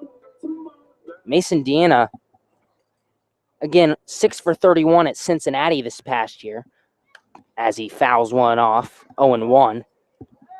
But this has been a bounce-back summer for Deana thus far. Last season with the Joes, as he's one of a few returners for this Hamilton team, he hit 8 for 69 at the plate, a 116 average. And he's off to a hot start in this 2017 summer. The 0-1 from Kopecky is high at the head of Deana, 1 ball and 1 strike. And the only thing I have to say there, Gabe, is what a difference a year can make. The bases are juiced for the Joes here in the bottom of the third, a 7-3 Scouts lead. C.J. Busch on third, Jake Murray on second, Ryan Crockett at first. As the 1-1 pitch is outside from Kopecky, 2 balls and 1 strike. So after the quick second inning from Kopecky, where he didn't even throw 10 pitches, he's had to work for it here in the third. Yeah, Kopicki had retired 6 in a row coming into this inning. And now a chopper toward the third baseman, Takis. Takis fields it on 2 hops, fires to Casserly at first. Deana is retired, but the run will score. The Joes get their second run of the inning as C.J. Busch scores from third. And there's 2 down here in the bottom half of the third inning. And interested to hear what you have to think about this game. Could he have tried to make the force out at the plate there? I think maybe it was possibly in play. No, I didn't think so, just because that first hop to Takis at third went so high in the air. Takis had to field that on 2 hops as he was playing back behind the third base line. I thought it was a smart play. If you go home, you don't get him. The bases are still loaded with 1 out as the curveball to Evan Bell drops in for the first strike at the at-bat. So then you would have had a 7-4 ball game with only 1 down. True. Instead, you give up the run, you're still up by 3, and you get the second out of the inning. The 0-1 pitch to Bell is another curveball off the outside part of the plate. 1 ball and 1 strike. So the Joes got 2 in the first. They've come back with 2 here in the third after the big 6-run inning by Xenia. And the score is 7-4 here at Foundation Field in Hamilton, Ohio. The 1-1 pitch from Kopicki to Bell is just low. 2 balls and 1 strike. Evan Bell 2 for 8 coming into tonight. Now 2 for 9 as he grounded out to Takis at third in the second inning. And now Bell takes a ball outside at an off-speed pitch from Kopicki. 3 balls and 1 strike. Bell also goes to Memphis. He did not play last season for the Tigers. Evan Bell's father, Gordon Bell, played football at Michigan and was in the NFL for a couple years as Bell sends a blooper out toward right field. The catch is made by Kaden Owens, and that's going to do it here in the third for the Hamilton Joes. They get 2 runs here in the bottom half of the third inning to cut the Scouts' lead to 3. 7-4 is the Xenia lead as we head to the fourth. Andrew Alix will have the play-by-play for the middle innings tonight when we come back on the Xenia Scouts Radio Network. All right, fans, it's Lincoln Ball night. We got some.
Legging off the top of fourth inning. And we head into the top of the fourth inning. Andrew Alix alongside Gabe Genovesi here on the roof of the press box of Foundation Field in Hamilton, Ohio. Kaden Owens to the plate to lead things off. First pitch to Kaden. That one is taken downstairs, ball number 1. The Scouts with a 7-4 lead in this one. Owens, he has come to the plate twice today. He walked and came around to score back in the first, down swinging in the second. And Kaden lines that one right into center field, an absolute sizzler. Off the bat of Kaden Owens, he picks up his first hit of the ball game, and the Scouts with the leadoff man aboard here in the top of the fourth. And that's going to bring up a guy who has been hotter than anyone else on the team, at least so far today, and that's Kyle Casserly. Casserly, he's come to the plate twice today, a couple of singles, both of them RBIs. So Casserly, who had been struggling in the last couple of ball games, getting into a groove so far today, and he's going to hit a first pitch over towards the second baseman. Third and second for 1 is Well, actually, it looks like they're going to say that the throw from second over to short pulled the shortstop off the bag, and he didn't get the tag. Then the throw to first also pulled the first baseman off the bag, so everyone is safe. Sorry, a little bit of trouble seeing what was going on there, folks, but just like that, the Scouts have runners at first and second with nobody out here. It's going to bring Jordan Lambert to the plate. Lambert, his last time up, a 2 RBI single that put runs number 6 and 7 on the board for the Scouts. Pickoff attempt back to second, and that one's going to get past the glove of the second baseman and roll into center field. Kaden Owens dove back and unfortunately was on the ground, so no time to capitalize on the error on the pickoff attempt. And do you call that an infield hit for Kyle Casterly because everyone was safe, or do you call it an error on the shortstop? I don't think you can anticipate the double play. And that pitch to Jordan Lambert, the first one, fouled right back into the plate. 0-1 the count. It's no balls in the strike with nobody out here in the top of the fourth inning. Runners at first and second for the Xenia Scouts. Like we said, Lambert 1 for 2 on the day, a couple of RBIs. Lambert, the left fielder from the University of Tennessee at Martin. UT Martin, of course, where Bubba Cates, the Xenia Scouts manager, spent 13 years at the helm. And Lambert watches 0-1 on the outside part of the plate, a called strike 2. So 0-2 the count. Lambert quickly falling behind in this one. The 0-2 pitch now. And that one way on the outside. Taken all the way for a ball, moves the count 1-2. It's Jordan Lambert at the plate. Aaron Takas awaits on deck. Lambert bats from the right side, or from the left side, I should say, against the right-handed pitcher. And Lambert's going to line that one hard off the glove of the first baseman, and that's going to roll into right field. Coming around third to score is Kaden Owens. An RBI single off the bat of Jordan Lambert. Tacks on another run for the Scouts. They now lead by a score of 8-4. And that's what you love to see from Jordan Lambert. Not in the lineup last night against Hamilton. Comes up today. He's now 2 for 3 with 3 RBIs. Absolutely drilling singles into the outfield here tonight, and the Scouts are back up by 4. Yeah, and Lambert hitting it right at the first baseman, but it was just a screamer that the first baseman could not hold on to. So everybody's safe. Runners at first and second again here. 8-4 the score now, and Aaron Takas to the plate. First pitch to Aaron. That one's taken off the plate. Ball number 1. Takas on the day. He is 0 for 2. Reached on an error to start off the second inning. The first base runner of that inning that ended up producing 6 runs for the Scouts. He then flew out to make the last out of that inning. Fastball on the outside corner of the plate there evens up the count, a ball and a strike. Takas, the native of the greater Orlando, Florida area, goes to school at Corinne University in Pennsylvania. And he watches 1-1 inside part of the plate that time. Moves the count 1 ball and 2 strikes. Takas was the only batter to come to the plate twice in that second inning. So 1-2 the count now. And that one is grounded hard over towards short. The shortstop's going to step on second, throw to first in time for outs number 1 and 2. So mark it down as a 6 unassisted to 3 double play. Advancing over to third is Kyle Casserly, but now 2 away for the Scouts here in the top of the 4th inning. And now Joey Roddy to the plate for the 3rd time this evening. Roddy, he's 0 for 1 on the day, struck out swinging his first time up, walked his second time up. First pitch to Joey, that one on the inside, ball 1. Roddy, redshirt freshman from The Ohio State University. He awaits the 0-1. Kyle Catherley stands at third. 2 outs here in the top of the 4th. And Roddy lines that one right at the glove of the third baseman, Ryan Crockett, who grabs it on the fly for out number 3. So 1 run on 3 hits and 1 man left aboard for the Scouts in the top half of the 4th inning. We have reached the middle of the 4th. Your score, the Xenia Scouts 8, the Hamilton Joes 4. Don't go anywhere, folks. We'll be right back. You are listening to Xenia Scouts Baseball on the Xenia Scouts. Radio Network.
Jeff Stoops.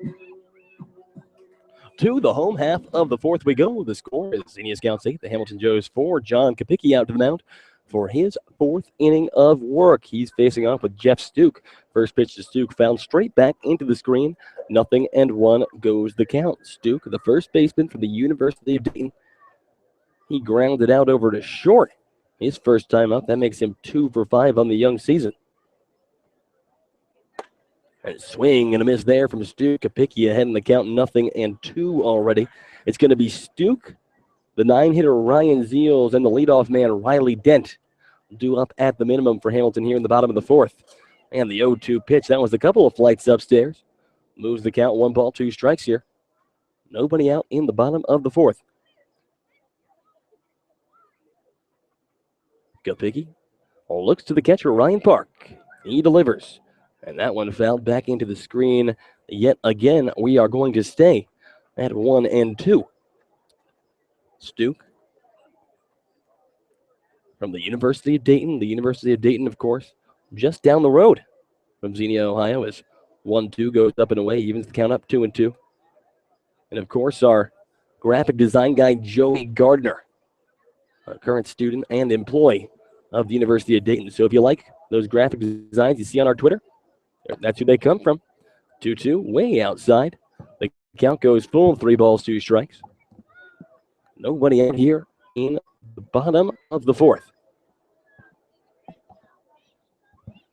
Kapicki, the 3-2 pitch. And that one is hit hard but foul down the third base line. We're going to stay at 3-2. So good job by the batter, Jeff Stuke, staying alive in this count after falling behind 0-2 and fouling a couple balls off and taking a couple of balls as well. 3-2 again. Here's the pitch. And that one is high, ball number 4. So a leadoff walk issued by John Kapicki, and the Hamilton Joes with the leadoff man aboard, and it's going to be the 9-hitter Ryan Zeals to the plate. Zeals, his first time up. Shortstop, number 19. He grounded out right back to John Kapicki for the final out of inning number 2. Zeals now 4 for 12 on the season. Easy math. That makes him 333 on the year.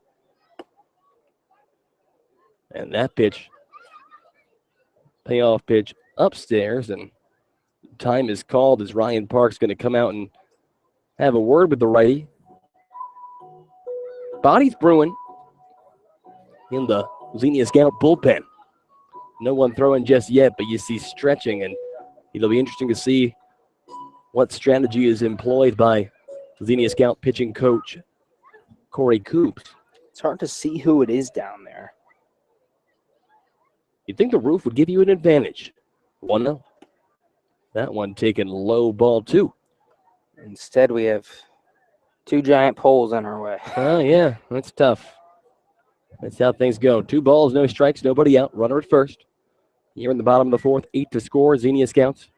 8-4, Xenia Scouts is your score. And bunt, foul, first base line. Keyword foul. Count moves 2 balls and a strike.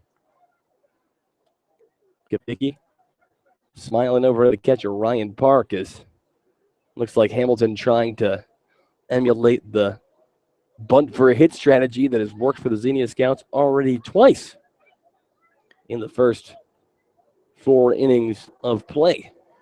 Zeals has squared the bunt every pitch thus far. 2-1 now. Fouled off, way out of play, first base side. That landed around second base on the kiddie ball field to our right. It's going to even up the count, 2-2. I'm interested to see what Kopicki comes with here. He likes the curveball, but Zeals has been behind on the fastball. Decent sized lead for Stuke over at first. 2-2 pitch. And that one low. Runner's going to go. Throw over to second is going to be way offline and nearly hitting John Kapicki. John Kapicki, we must add, a very large target out there, standing at 6'4", maybe 6'5". Yeah, Park went to pick that ball up and kind of slipped off his back foot. Kopicki stands at 6'4". Yeah, so. And literally threw that right by the head of the ducking John Kopicki. 3-2 pitch taken low and away.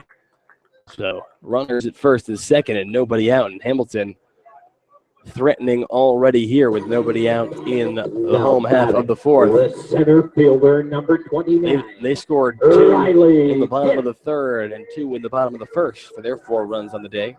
The Scouts put up 1 in the top of the first, 6 in the top of the second, and then added another one just then in the top of the fourth. But it looks like Corey Coobs is going to have a conversation with John Kapicki out the mound, and looks like everyone is going out there. And I see number 21 looks like Landon Williams. Yeah, Landon Williams, the sidearm release slider master from Oklahoma Wesleyan University, a direct product of Corey Coobs, who worked 2 seasons on the coaching staff of Oklahoma Wesleyan before departing for greener pastures. We will make an official announcement of where those greener pastures are when the powers at hand tell me I can. But Coobs trots back into the dugout. Runners at first and second, nobody out here in the bottom of the fourth. Top of the order with Riley Dent.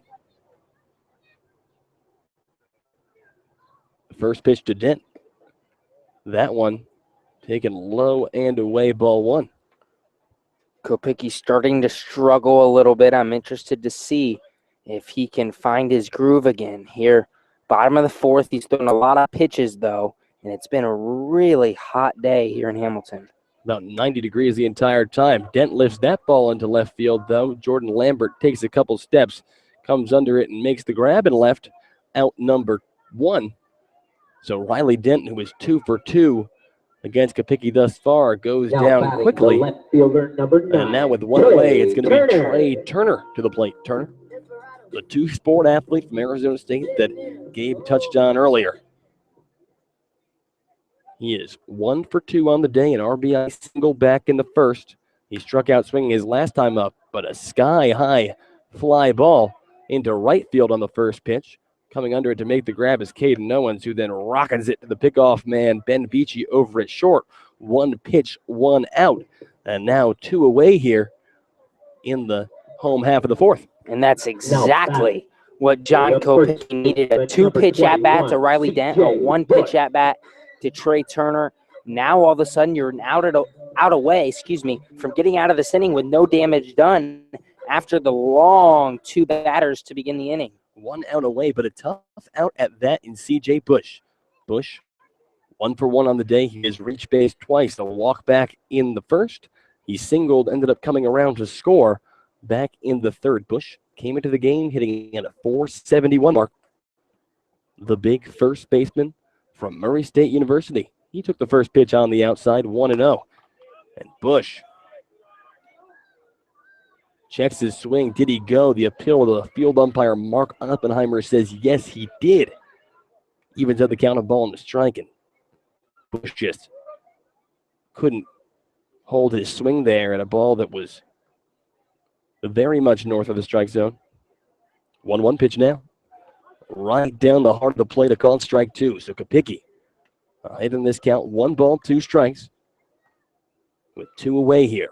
Runners at first and second, the runner at second, Jeff Stuke, the runner at first, Ryan Zeals. 1-2 delivery. Upstairs, evens up the count 2-2.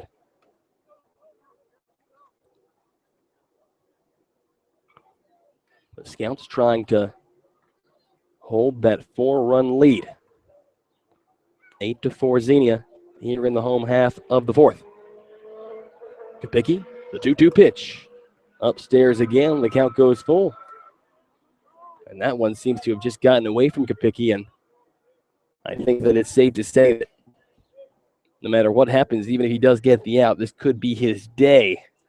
Kapicki's seeming to lose a bit of that command after pitching 4 hard-fought innings out here in 95 degrees. Runners go. The pitch is going to be upstairs, appeal to the field. Oh, actually, they say he went around. So John Kapicki strikes out C.J. Busch to end things in the bottom of the 4th. I don't know if that was the right call, but hey, we'll take it.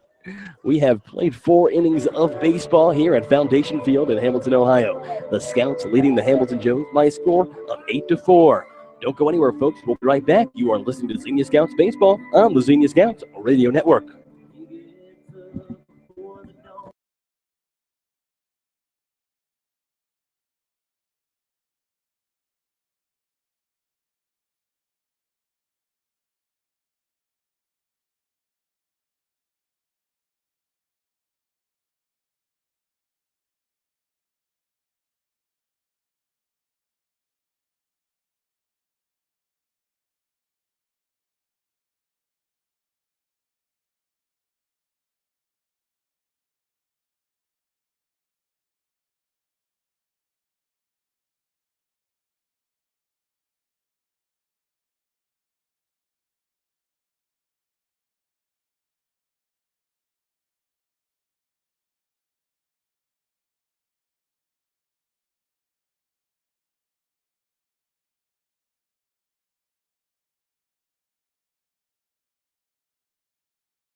On top of the 5th here at Foundation Field in Hamilton, Ohio, Andrew Alix, Gabe Genovesi. 8-4, Xenia Scouts is your score, and Ange Bourgeois to lead things off for the Scouts. First pitch to Bourgeois. It's going to be spiked into the dirt. Ball number 1, that one The hitter is spiked baseman number 9 into the turf about 5 feet in front of the plate and took a big enough bounce that it actually went over the head of the catcher. 1-0 the count here to Ange Bourgeois. Bourgeois, he's hot so far today. A couple of hits, 2 for 2. And he watches low and in. Ball number 2. It'll be Ange Bourgeois, Francisco Deana, and Ben Beachy due up at the minimum here in the top of the 5th. 2-0 serve coming up here. Bourgeois hits that one hard but foul on the ground first base line, moves the count 2-1. Bourgeois, the native of Salt Lake City, Utah, comes to the Scouts by way of Biola University, an NAIA program in Los Angeles.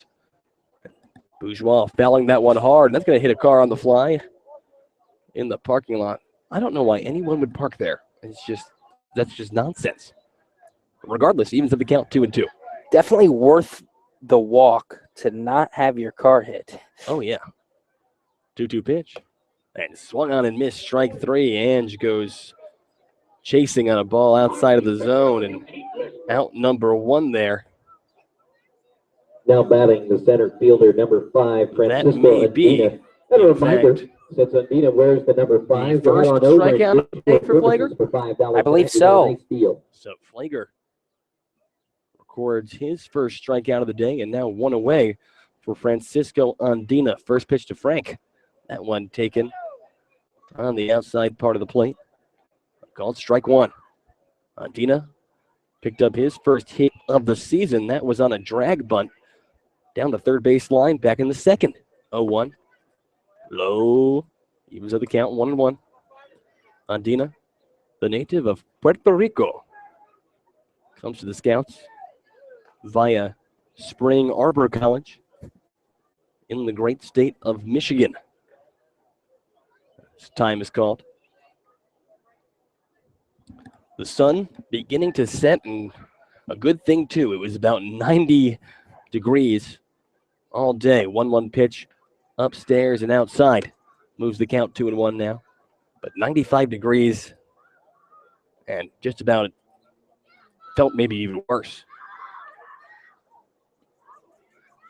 2-1. And Deana hits that one on the ground over towards second. One hop, throw over to first from the shortstop, Ryan Zeals, in time. Out number 2. So Deana puts a good bet on that one, but Ryan Zeals just takes a step over and takes it on a Hollywood hop, throwing it over to first in time. Mark it down as out number 2, and now back to the top of the order with Ben Beachy. As the Scouts look to get maybe a 2-out rally here in the top of the 5th. First pitch to Beachy. That one inside part of the plate, a called strike 1. Beachy is 2 for 3 on the day. A single in the third, the big 2 or 3 RBI double, as he takes that one hard hit ball over towards second. Throw to first will be in time for out number 3. So nothing going for the Scouts in the top of the 5th. They go down in order. No runs on no hits, and nobody left aboard for Xenia. We have reached the middle of the 5th inning. The Xenia Scouts lead the Hamilton Joes by a score of 8-4. Don't go anywhere, folks. We'll be right back. You are listening to Xenia Scouts Baseball on the Xenia Scouts Radio Network.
Number 21, Landon Williams from Oklahoma Wesleyan University. A new pitcher for the Scouts as we head into the bottom of the 5th inning. The Scouts leading by a score of 8-4, and that pitcher is Landon Williams, the righty from Oklahoma Wesleyan University. What do you have on Landon, Gabe? Williams, 4 1/3 innings pitched thus far this year. He's given up 5 hits, only 3 earned runs, no walks, and 3 strikeouts from Landon Williams. First pitch from Williams, hit right back at him. Williams underhands it, shovels over to first in time. 1 pitch, 1 out for Landon Williams. And Jake Murray retired about as quickly as possible here in the home half of the 5th. Mark it down as a 1-3 in your books, folks. And with 1 away, Ryan Crockett. The batter to the plate. Crockett, third baseman from Samford. He's 0 for 1 on the day. Went down looking his first time up. Walked back in the third his second time up. He takes first pitch on the outside part of the plate. A called strike. Landon Williams, a sidearm delivery from the right side. 0-1. And he finds the zone again. Fastball right down the heart of the plate. Called strike 2, so 0-2. The count to Ryan Crockett, the third baseman from Samford. Samford, for those of you that don't know, a Division I program in the state of Alabama. 0-2. And that one taken just outside. But count moves 1 ball, 2 strikes. Is Alabama correct? I believe so. It is, and sorry, I misread. I read the wrong line on Landon's numbers. It's not 3 strikeouts, it's 6 on the year. The 1-2. Up and away, evens up the count 2-2. And my point in that is no walks, 6 strikeouts to start the year for Landon Williams. We've talked about his stuff. He's filthy out there on the mound. The 2-2 pitch. Low and away. The count moves full. So Landon Williams, after delivering 2 strikes to lead things off, not able to find the zone on the most recent 3 pitches. And the count full. 3 balls, 2 strikes with 1 out. Williams sets and delivers. Swung on and missed. Strike 3. He got him. Ryan Crockett goes fishing. And a Landon Williams fastball on the outside part of the plate. That's out number 2. And like you said, Gabe, 6 strikeouts. Let's make it 7 for Landon Williams. And that sidearm delivery just throws everybody off. Like you said, it was just a fastball, but it's coming at a different arm slot, and it's hard for hitters to adjust to. And now Mason Deana to the plate. Deana, 0 for 2. Did bring home a run on a ground out back in the third, but first pitch, a called strike from Landon Williams. And after Williams' appearance in the game against Richmond on Tuesday, as he delivers 0-1 here, check swing, did he go? Appeal to the field umpire says yes, he did. So Williams ahead in this count, 0-2 now. But to get my point in real quick, despite the loss, Corey Cubes comes up to me after the game because how nasty did it look from behind? I said, what are you talking about? He goes, Landon Williams, 0-2, fouled right back into the screen. We're going to stay at 0-2. No balls, 2 strikes, 2 outs here. Bottom of the 5th inning, your score, Xenia 8, Hamilton 4. Deana bats from the right side against the righty Landon Williams. Williams sets and delivers 0-2, and that one's hit on the ground over towards first, just going to break foul past the first base bag about 2 feet before getting there. And Mason Deana choked up a solid 4 or 5 inches on that bat. I mean, his hands are... Look at him now. He still got it. It's almost at the bottom of the barrel. Obviously choking up because of the 2-strike count, but he is choking up way more than I've ever seen. 0-2. And that one's hit foul. Yet again, first base side. And so choking up and just trying to keep it going here is Mason Deana. And obviously, strategy somewhat working so far, still in a battle with Landon Williams. Here comes 0-2 again. Just off the plate. Ball number 1, Deana taking a sigh of relief there as that ball was pretty close. Just off the outside part of the plate. Count moves 1-2. 1-2 pitch. And that one is hit in the air over the glove of a jumping Ben Beachy at short. And that's going to fall in left field for a base hit. So Mason Deana makes the adjustment, chokes up on the bat, and it pays off. He has his first hit of the day and a 2-out single for the Hamilton Joes here in the home half of the 5th. Going to bring Evan Bell to the plate. An excellent piece of hitting from Mason Deana there. A fantastic to choke up on the bat with 2 strikes. He got an off-speed pitch there from Williams and just waited back and poked that one over Beachy's head. So now Deana at first. Evan Bell to the plate. First pitch to Bell. That one low and in. Ball number 1. Bell hitless on the day. He grounded out to third in the second and flew out to right in the third. 0 for 2. Make him 2 for 10 on the young season. 1-0. Low and away, 2-0 now. Bell, the right fielder in tonight's contest. He bats from right side against the righty. 2-0 pitch now. And finding the outside part of the plate there is Landon Williams. Count moves 2 balls and a strike. And that's not your typical give me across 2-0 pitch there from Landon Williams. That's a nice slider that catches the outside corner. 2-1. And that one's hit high in the air, foul territory, first base side. Chasing over is Kyle Casserly. He gets to the fence and watches it fall about 15 feet past the fence. Solid effort there by Casserly, thinking he had a shot at it, but all we can call it is strike 2. So 2 balls and 2 strikes with 2 outs here. A runner at first. In the bottom of the 5th, Landon Williams versus Evan Bell. Mason Deana takes his lead at first. The big lead over at first now. Here's the 2-2 pitch. And that one low in the dirt, ball 3. The count goes full. And now, despite getting the first 2 outs of the inning very quickly, Williams is a ball away from being in a little bit of trouble here with 2 outs in the 5th. This is a big pitch for Williams. 3 balls, 2 strikes, 2 outs. The pitch. In there for a called strike 3. He got him looking. Landon Williams delivers a breaking ball right in the zone, and he turns away the Hamilton Joes in the bottom of the 5th. No runs on 1 hit, and 1 man left aboard for Hamilton. We have played 5 innings of baseball at Foundation Field. The Scouts lead by a score of 8-4. Don't go anywhere, folks. Plenty of baseball left to play. We'll be right back. You are listening to Xenia Scouts Baseball on the Xenia Scouts Radio Network. Lorain at 513-851-90.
To the top of the 6th we go. Andrew Alix, Gabe Genovesi, 8-4 Scouts is your score.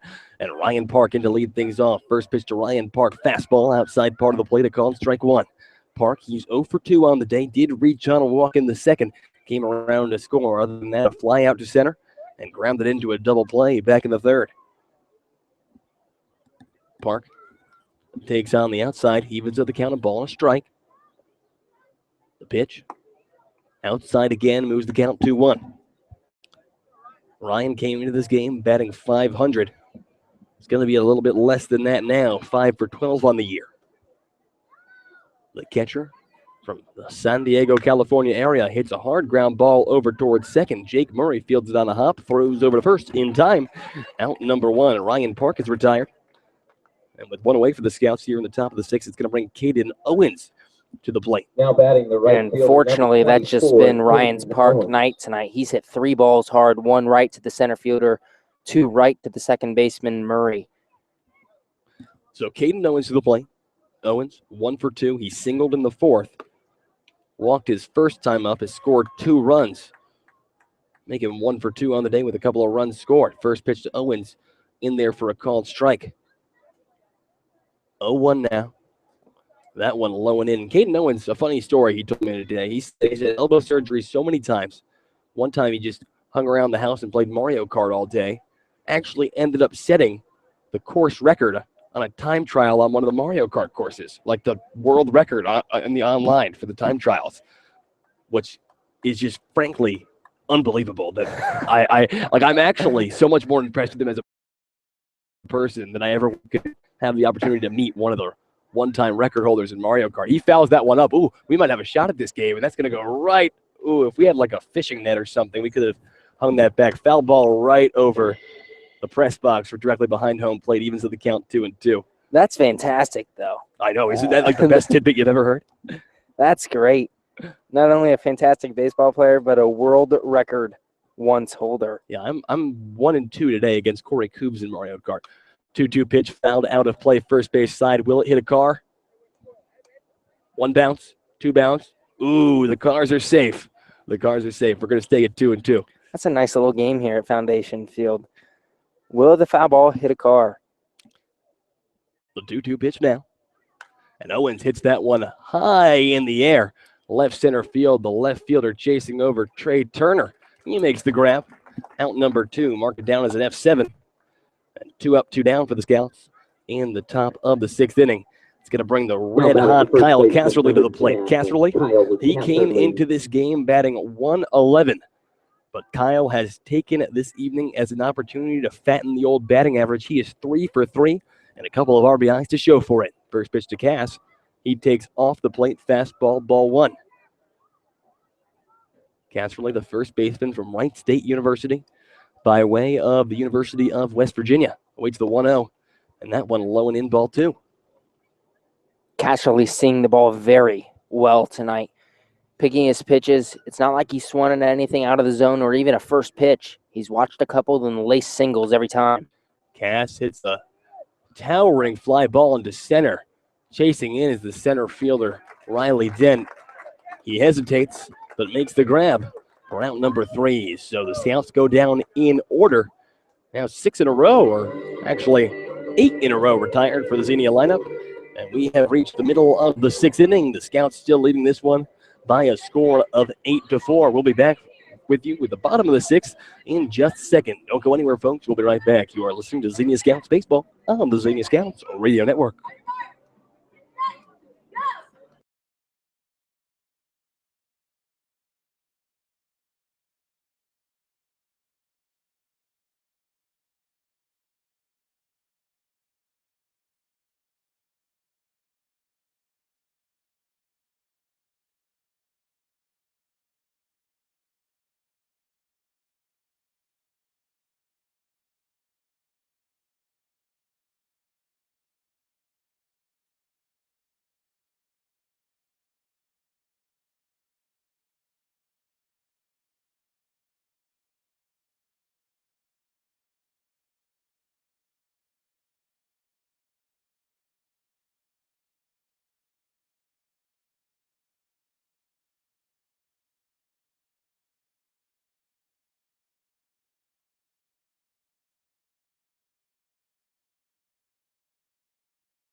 Jeff Stuck. Bottom 6 we go. Landon Williams back out to the mound. Williams, he struck out 2 of 3 in his first inning of work. First pitch from Landon. That one low and inside, ball number 1. Williams will face Jeff Stuck, Ryan Ziels, and Riley Dent. That's very confusing. Ryan Ziels, Riley Dent. The pitch. Breaking ball finds the zone, a called strike. And that pitch just buckles batters up. The strikeout on Bell the inning before, he froze at the slider, and then Stuck just freezes there as well. Stuck takes off the plate that time. 2 balls, 1 strike. Jeff Stuck is 0 for 1 today. He grounded out and walked. And he hits that one high in the air, a towering fly ball to left, chasing as Jordan Lambert makes the grab on the run in shallow left field right by the line. That is out number 1. Jordan Lambert having to employ a little bit of effort to get to that one, but an out nonetheless, Gabe. And that's almost exactly what I was going to say. That might be the first ball that these Xenia Scouts outfielders have really had to move for. I mean, we've had balls hit out there, but Lambert's caught a couple right to him. Owens caught one right to him. That time, good job by Lambert to scramble over toward the third baseline to make that catch. And first pitch to Ryan Zeals. He swings and misses and shifts the entire body in a little ballerina movement there, and he doesn't like what happened. He's gonna put some pine tar on that bat. He must have lost his gripping there. Nothing in 1 the count here with 1 away. Zeals 0 for 1 on the day, ground out in the second, walk back in the 4th. Make him 4 for 12 on the year. That's a .333 batting average.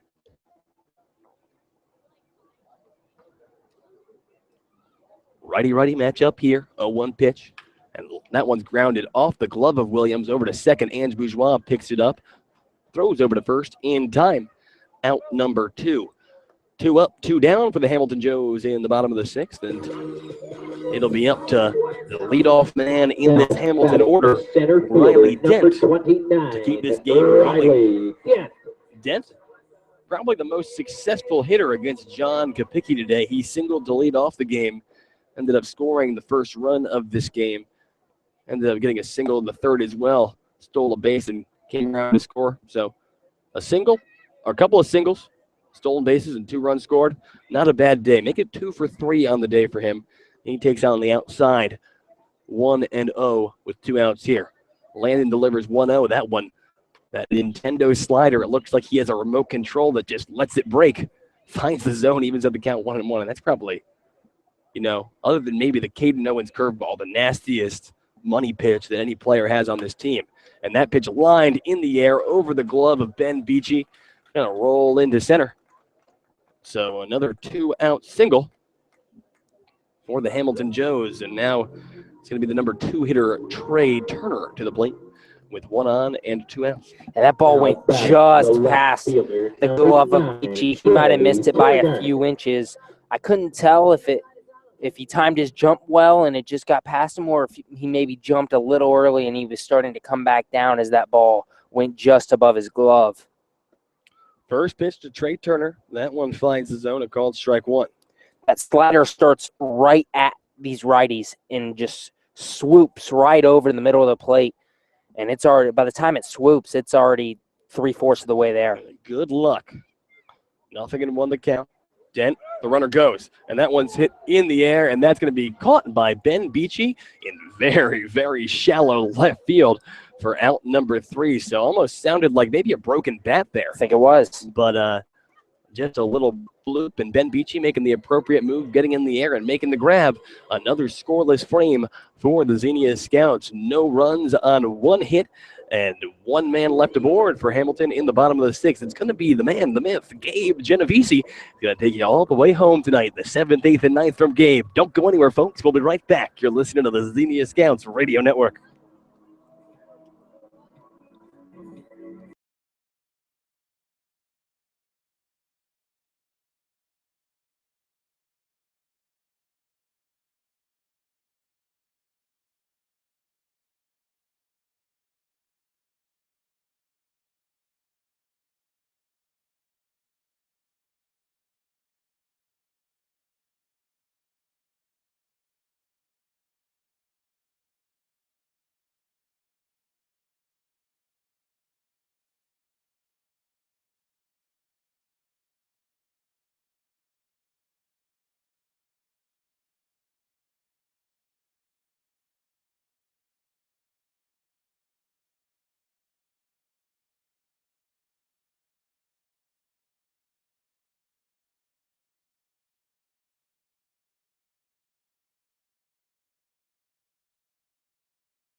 Jordan Lambert. Back here for the top of the 7th at Foundation Field in Hamilton, Ohio. The Xenia Scouts an 8-4 lead over the Hamilton Joes here in game number 6 of the Great Lakes League 2017 season. The first batter, Jordan Lambert, here in the top half of the 7th inning for the Scouts. The count 1-1 on Jordan. Lambert 2 for 3 today with a couple singles as he takes the 1-1 pitch low, 2 balls and 1 strike. Both of those singles brought in runs for the Scouts, 2 RBI single in the 2nd inning, an RBI single in the 4th inning for Lambert. And now he skies one toward left field. That ball's going to one-hop the wall. And Jordan Lambert's in with his 3rd hit of the day, a stand-up double to lead off the 7th. And Jordan Lambert, another one of the guys who struggling in the last couple of ball games, but Lambert now 3 hits, 3 for 4 on the day with 3 RBIs, and he's going to go home with a smile on his face, finally seeing the ball the way that he wants to. And that'll bring up Aaron Takis for the Scouts. Takis reached on an error in the 2nd inning, flew out to the left fielder Turner in the 2nd inning as well. He's one of the only batters to bat in the twice in the 2nd inning for the Scouts. This time he grounds one towards the 2nd baseman Murray. Murray flips to Stuke, and Takis is retired for the first out of the top of the 7th for the Scouts. All right, Hamilton And Joes Takis just attacking there, just loud and rowdy, because here he is. very fast developing. Joey Roddy. Very fast developing ground ball over to second. Infield coming in now with the runner at 3rd, 1 out, and Joey Roddy to the plate. Let's see what Joey can do here. Roddy takes a strike at the knees on the inside corner. Joey Roddy 0 for 2 with a walk tonight. He lined out to the 3rd baseman Crockett his last time up. Now the 0-1. He swings through a fastball on the outside corner. 0-2. 8-4. The Scouts lead over the Joes here in the top of the 7th. Jordan Lambert on 3rd with 1 down here in the top half of the 7th inning. The 0-2 to Roddy, a breaking ball low. 1 ball and 2 strikes to the freshman from Ohio State. Still waiting for Roddy to get going. Joey Roddy now 2 for 19 on the year. The 1-2. A chopper toward 3rd. Lambert's going to go to the plate. The throw home, and Jordan Lambert's caught in a pickle at 3rd. Lambert dives back to 1st. The tag was put on Lambert. He is out at 3rd. And Bubba Cates once again kind of claps his hand in frustration, hand on hips, and he's already talked to the field umpire twice tonight, and he is not happy with that call. And he has probably had more conversations with the field umpire, Mark Oppenheimer, than he would like to tonight. And with the Scouts leading by 4 here, Bubba probably not too willing to just go out there and have at him again. But first pitch there to Ange Bourgeois fouled back over me. Bourgeois down in the count 0-1. So Roddy reaches on a fielder's choice. Jordan Lambert decided to break for the plate after the high hop. And now the 0-1 to Bourgeois. He fouls it off. 0-2. Right away, Lambert realized it wasn't the greatest of decisions as the ball was fielded by Crockett quickly at 3rd. And he got in a rundown. It looked like he might have dove under the tag of Crockett at 3rd after the throw back from the catcher, Deana. And that's what head coach Bubba Cates thought. I mean, it's hard for us to tell from this angle exactly what happened. But the 0-2 to Bourgeois, he lines it into left field. A base hit for Ange Bourgeois. He has his 2nd hit of the day. He's on board for the 3rd time today. And with 2 down, Roddy's on 2nd. Bourgeois stands on 1st. And that'll bring up Francisco Deana. Gear booth and get your $5 cup. $5. So with 2 down here in the top of the 7th, the Scouts have 2 on. An 8-4 lead for the Xenia Scouts over the Hamilton Joes here in the top of the 7th inning. Francisco Deana at the plate for the Scouts. He takes a ball low. A good block by Deana behind the plate. No balls and 1 strike. Deana laid down a bunt single in the 2nd inning for his first hit of the year. He flew out to left in the 3rd inning. He grounded out to the shortstop, Zeals, in the 5th. The 1-0 on Deana this time. Ooh, tries to lay down another bunt again, and he bunts it foul back to Deana. But he's seeing what everybody else in the Scouts dugout, what we're seeing up here, seeing. The third baseman, Ryan Crockett, refuses to play in front of the bag. Indeed, and the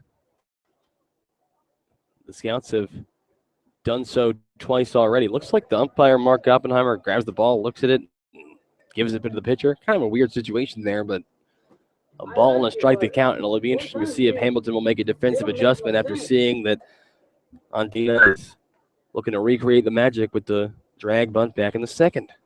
Crockett not quite in front of the base at third, but right on the line. Now the 1-1 pitch. A ball just off the outside edge to Francisco Andina. 2 balls and 1 strike. Close pitch there. No question. Andino taking all the way. Joey Roddy on second, Ange Bourgeois on first for the Scouts. 2 down, top of the 7th inning. And now the pitcher, Derek Flogger, steps off the mound. He looked at Roddy, faked the throw. None of his middle infielders were there. The 2-1 to the lefty Andina. Roped up the middle, a ground ball. A good stop by the second baseman, Murray, to keep it in the infield. But he makes no throw as he bobbled the ball, and the bases are loaded here for the Scouts in the 7th. And the Joes should rule that a hit unless they plan on ruling it incorrectly, because just a ball that really and truly should have been through the middle. But like Gabe said, the second baseman, Murray, quick on his feet to get in front of it, but just handcuffed there, unable to pick it up. And the bases are now juiced. Top of the order, Ben Beachy. And it's incredible how many times Beachy is up with the bases loaded for the Scouts. This is his 4th time up with the bases loaded for Xenia. He's 2 for 3 in these situations, the 3 RBI double in this game. He also brought home a run his last time up with the bases loaded. And this time he hammers one to center field high in the air towards Riley Dent. Dent makes the catch about 10, 15 feet in front of the warning track. And that'll do it for the Scouts here in the 7th. They threaten, but nobody comes across to score. An 8-4 lead for the Scouts heading to the bottom half of the 7th inning. We'll be right back on the Xenia Scouts Radio Network. The 7th.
Going to the bottom of the 7th here at Foundation Field in Hamilton, Ohio. An 8-4 lead for the Xenia Scouts over the Hamilton Joes as C.J. Busch steps to the plate for the Joes.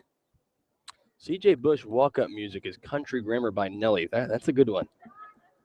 Now the 1-0. Busch bloops one towards center field. Andina coming in, cannot get there. He fields it on a hop, and C.J. Busch is on with a leadoff single, his 2nd hit of the day. Single per inning thus far, given up by Landon Williams. Williams, nonetheless, has worked very efficiently. A couple of strikeouts. And now Jake Murray the first man that he faced in this ball game when he came in the bottom of the 5th. And now a pinch runner at first base for C.J. Busch for the Joes. It's very hard to see the number. I have not seen it yet, so I will try to get that name to you as soon as possible. Up to the plate is Jake Murray, as my partner Andrew just mentioned. He lined a one-hopper back to Williams on the mound his first time, or his last time up. Williams made the play. And Genesis Hillard will run for C.J. Busch. Nobody out, one on. Genesis Hillard was 3 for 7 on stolen base attempts at Division III Ohio Dominican this past season. Now the first pitch to Jake Murray. A ground ball towards Casserly at first. He makes the diving play, flips to Williams at 1 for the out. And now everybody is going to be safe, as I believe catcher's interference was called on the play. So a great diving stop made by Casserly. He easily flips Williams for the out. The runner the runner Hillard moved to second, but now the home plate umpire, George McKenzie, is going to call catcher interference on Ryan Park behind the plate. So there's runners on first and second with nobody out here for the Joes. A rare catcher's interference call, and the Joes now threatening. And Landon Williams, who really worked pretty much stress-free in the first 2 innings of play, has a little bit of a jam on his hands, so look for Williams to settle in and try to make a big move here. Ryan Crockett at the plate for the Joes. He's 0 for 2 with a walk today. He struck out looking in the first, walked in the third, and struck out swinging in the 5th. He was a victim of Landon Williams. Williams checks Hillard at second. Jake Murray on first for the Joes. An 8-4 Xenia Scouts lead here in the bottom of the 7th. 2 on, nobody out for the Joes. Williams delivers a fastball on the inside corner for strike 1. And if the Joes are going to get back in this ball game, this is going to be the inning to do it. It'll be interesting to see how far Landon Williams can go in this game. It'll be interesting to see who, if someone, comes in next. Will they use Kaden Owens in this game? Will they try to save him? Probably depends on how well Williams can hold this lead. The 0-1 to Crockett is a slider that Crockett whiffs at. No balls and 2 strikes. Crockett will be a sophomore at Samford University. He hit 171 for the Bulldogs this past season. The 0-2 pitch. A fastball at the knees for strike 3. Ryan Crockett goes down for the 3rd time today. Landon Williams has his 2nd strikeout of the day. Now batting to catch. 3rd strikeout of the day. And there's 1 down here in the bottom of the 7th. And Williams still looking good. It'll be interesting to try to get a grasp on that pitch count for Williams. Will he be able to pitch the 8th? Probably depends on how this inning goes. A double play ball would be ideal here for the side armor from Oklahoma Wesleyan. Mason Deana steps to the plate, 1 for 3 on the evening. And now Williams will throw back to Bourgeois at second. Genesis Hillard is back safe easily. Mason Deana singled his last time up in the 5th off of Williams. 1 of 3 hits Landon Williams has allowed. Deana also has an RBI back in the 3rd inning on a ground out. The first pitch to the catcher. A fastball low and away, ball 1. And just some out-of-town scores for you guys. Lorain County leading Grand Lake 11-4. Cincinnati leading Richmond 15-2. That's in the top of the 9th. Mcguigan Clippers leading the Grand River Loggers 5-4. Lake Erie beating Irish Hills 14-zip. Southern Ohio, they lead Lima 3-0. And Licking County trailing Galleon by a score of 10-7 in the bottom of the 7th. But a lot of lopsided games this evening in the Great Lakes League, Gabe. But to our surprise, Southern Ohio off to an early lead against the powerhouse Lima Locals. Let's see if they can hold on to that one. The 1-0 pitch to Deana is low and outside for ball 2. Hillard on second. Murray on first for the Joes. 1 down here in the bottom of the 7th. And that one's just low below the knees from Landon Williams. 3 balls and no strikes. And Williams kind of just freezes and stares in at the home plate umpire, George McKenzie, like, where did that one miss?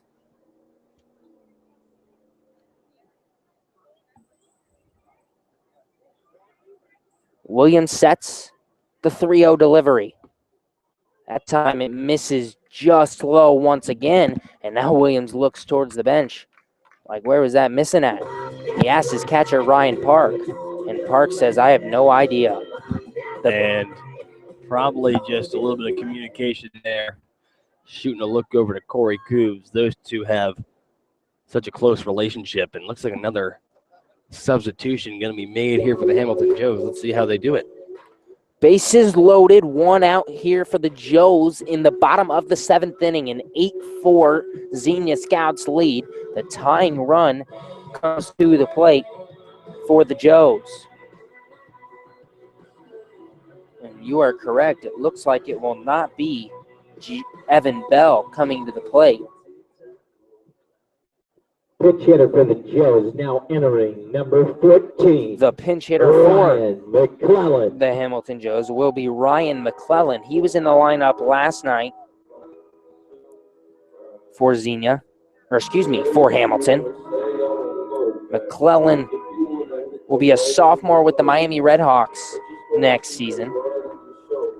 He went 0 for 4 with a hit by pitch yesterday. He came around to score on that hit by pitch. Otherwise, 2 strikeouts, a fly out to the shortstop, and a fly out to the center fielder on Deana last night. McClellan trying to come through in the clutch for the Joes. The first pitch to him. A fastball low and away, ball 1. The bases are loaded for the Joes. Genesis Hillard on third, Jake Murray on second, Mason Deana on first. Ryan McClellan at the plate. An 8-4 Xenia Scouts lead here in the bottom of the 7th. 1 down. The 1-0 pitch, a slider in there for a strike. Oh, McClellan took a hack at that one and missed it. 1 ball and 1 strike to Ryan McClellan, the sophomore from Miami. He got 3 at-bats with the Redhawks this past season. 0 for 3 at the plate. Now the 1-1 pitch, another slider inside for strike 2. Getting ahead in this count is Landon Williams in a big test here. See if he can get himself out of this jam and preserve the comfortable Scouts lead, because a double in the gap here would make this game a whole lot more entertaining if you're a fan of the Hamilton Joes.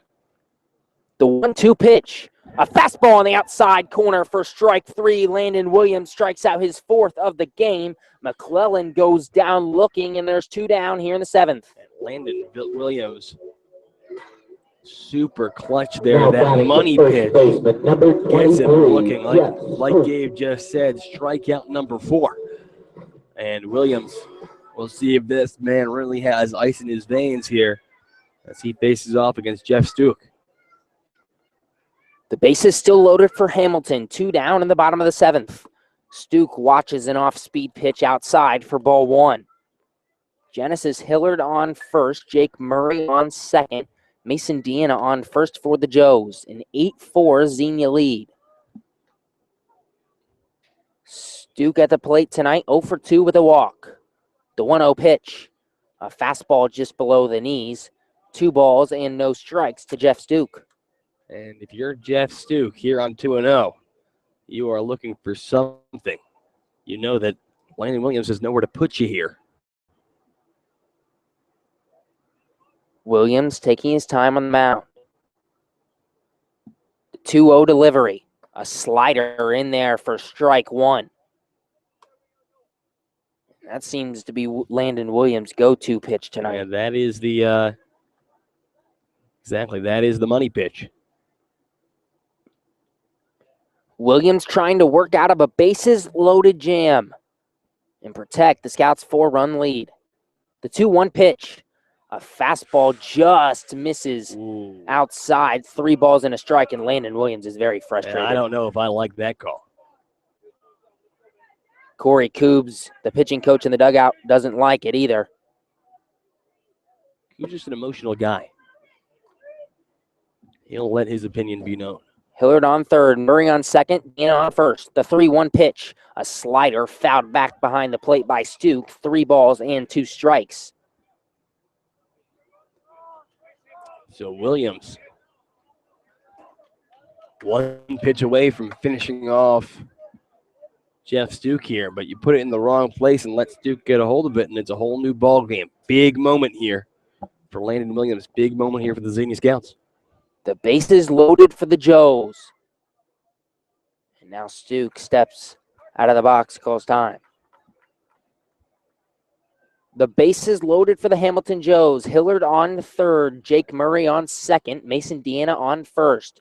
An 8-4 lead for the Scouts here in the bottom of the 7th. Landon Williams trying to work out of a jam. The payoff pitch. Swing and a miss. Strike 3. Landon Williams strikes out his 3rd batter of the inning, his 5th of the game, and the Scouts keep that 8-4 lead heading to the top of the 8th inning. Oh my, what an inning from Landon Williams. And the Scouts are up by 4 heading to the 8th. You're listening to Xenia Scouts Baseball on the Xenia Scouts Radio Network. So everybody get your tickets ready. The winning number is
Moving off the top of the 8th inning for the Xenia Scouts as a draft with number 2, Ryan Clark.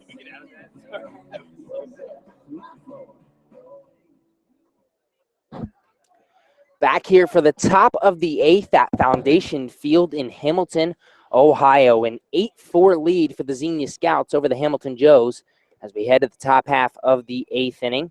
A new pitcher in for the Joes. It's Wes Rickenberg after Derek Floffer, Derek Floffer pitched the last out of the 2nd inning and then all the way through the 7th. 5 1/3 innings pitched for Floffer, 7 hits allowed, 3 runs all earned, a walk and a strikeout. Now the count 1-1 on Park, who lines one into center field for a base hit. Ryan Park has his first hit of the night, and the Scouts have their leadoff runner on here in the 8th. A de facto start for Flagger, but Ryan Park, Now batting the right fielder, number one of the 27, few Scouts Kaden Owens. still hitless on the day, he connects there. A leadoff single, and the Scouts looking to tack on a couple more insurance runs here. Going to these final couple of innings of play with Kaden Owens now coming to the plate. Rickenberg making his second appearance on the mound this season for the Joes. He pitched 3 innings in relief, gave up 5 hits, 8 runs, only 3 earned his last time out. Walked 3 and struck out 2. Opponents are batting .294 against Rickenberg as the first pitch to Kaden Owens is outside for a ball. Now Owens, a huge chopper that hit the plate, fielded by Rickenberg, fires over to first and wide. Owens is going to take off for second. Park comes around third, and he's going to be held up by head coach Bubba Cates. But Kaden Owens stands on second, Ryan Park on third after the error from Rickenberg. And just the Scouts catching a break there. And just like that, what could have ended up being, 1 out runner on second. Now you got runners at second and third, 2 outs, and the hottest hitting guy in the Xenia Scout lineup today, Kyle Casserly, to the plate with an opportunity to pad that average just a little bit more. He's already 3 for 4 on the day with a couple of RBIs. Let's see what we can do here, Gabe. Casserly coming into today, 1 for 16, and now a wild pitch. Park hesitated, but now he takes off, and he's in standing. Ryan Park scores on a wild pitch, and it is 9-4 Scouts here in the top of the 8th. And Kaden Owens advancing over to third now, so another run 90 feet away, and the Scouts looking to put this one on ice. Casserly, the lefty. He said 1 for 16 coming into today. Now 3 for 4 today as he takes a strike at the knees. Oh, that one was low, but called a strike. 1 ball and 1 strike to Kyle Casserly. An RBI single in the first and RBI single in the second. Now he swings through a fastball low, 1 ball and 2 strikes. He also singled in the 4th inning and flew out to center in the 6th, did Casserly. Owens stands on third. The pitch, low and inside to Casserly. 2 balls and 2 strikes.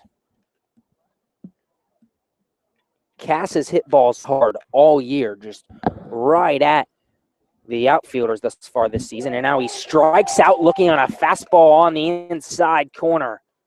I don't like it. I don't like the call. But I guess we have a bit of a view.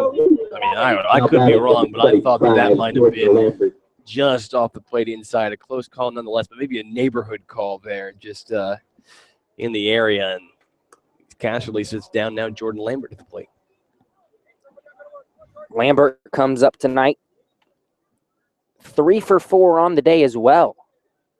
2 RBI single in the 2nd inning, an RBI single in the 4th inning, and a double in the 7th. Kaden Owens stands on third for the Scouts, who lead 9-4 over the Hamilton Joes here in the top of the 8th inning. The 0-1. Just below the knees, 1 ball and 1 strike to the senior from Tennessee, Martin. Rickenberg working quickly here in the 8th. The pitch lined up the middle, base hit, and Jordan Lambert has his 4th RBI of the day, and it's 10-4 Scouts. Half a day, Jordan Lambert. No kidding. Jordan, we've just been waiting for that breakout. He gets the rain day, the day off, and now he's hitting like a pro out there today. Now batting the third baseman, number 15. If this production can continue from a guy like Lambert, Scouts' fortunes could be turned around and fast. And that's what I was going to say. Lambert not the only guy having a breakout day for the Scouts. Lambert was 3 for 13 coming into the day. And now a bunt laid down the line by Aaron Takis. Takis will beat it out. He is safe at first base. Aaron Takis has a bunt single, and I believe that's Takis' first hit of the day. It is. And Takis, the third scout of the day, to be safe on the bunt down the third base line. The only scout now hitless in this lineup, if I'm not mistaken, is Joey Roddy, and Roddy with an opportunity to pick up his first base knock of the game right here. Lambert on second, Takis on first. A 10-4 lead for the Scouts here in the top of the eighth as Roddy takes a strike right down the heart of the plate. So back to what I was saying, Lambert 3 for 13 coming into the day. He's 4 for 5. Casserly 1 for 16 coming into today. He's 3 for 5. And now Roddy swings through a fastball, 0-2. Francisco Deana gets his first hit of the day. And his second. Sorry, he has 2 hits today. You're correct. Ben Beachy stayed hot with a 3 RBI double. 16 hits in total. And now Roddy watches a slider go just inside, 1 ball and 2 strikes. And this is the night the Scout. I'm laughing because you took the words right out of my mouth, man. This is the night the Scouts were looking for. It had to happen. It had to happen. The 1-2 pitch to Roddy. A swing and a miss, strike 3. Joey Roddy continues to struggle. His second strikeout of the night. He's now 0 for 4 with a walk. And there is 2 down here in the 8th. Now batting the second baseman, Ange Bourgeois now comes to the plate for the Scouts. Bourgeois 2 for 3 and also reached on an error in the third. And now he fouls one off behind the plate. No balls and 1 strike. Bourgeois singled and came around to score in the second. Reached on the error, struck out in the 5th, and then singled in the 7th as well. See if Ange could pick up hit number 4. Or hit number 3. We don't know how they rule it. Oh, another balk. Balk number 4 of the day. Wes Rickenberg balks as Jordan Lambert danced off second.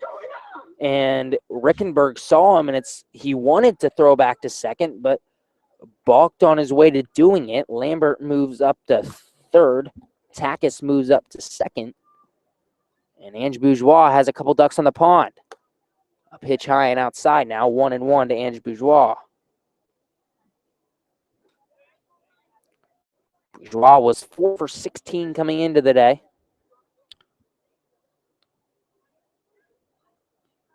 Now the 1-1. Outside once again, 2 balls and 1 strike. How many RBIs are we looking at for Ange coming into tonight's contest? Ange Bourgeois had 2 RBIs coming into tonight. We could add 2 more right here with an extra base hit. Bourgeois, the junior from Biola, the 2-1. This time the fastball just misses off the outside edge. 3 balls and 1 strike.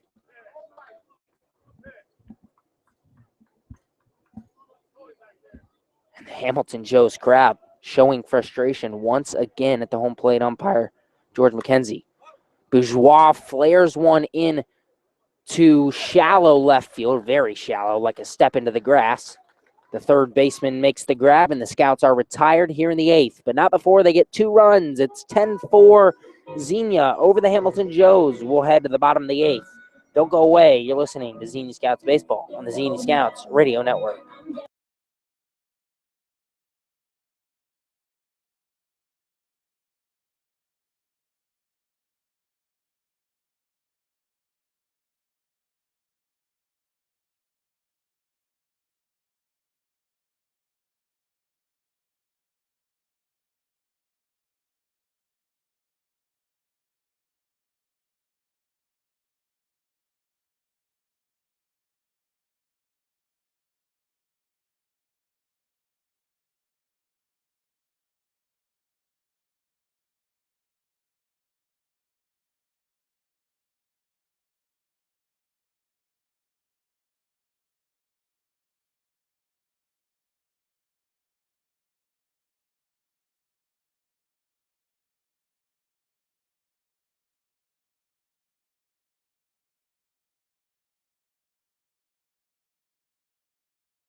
Back here for the bottom of the 8th at Foundation Field in Hamilton, Ohio. A 10-4 lead for the Xenia Scouts as we head to the bottom of the 8th.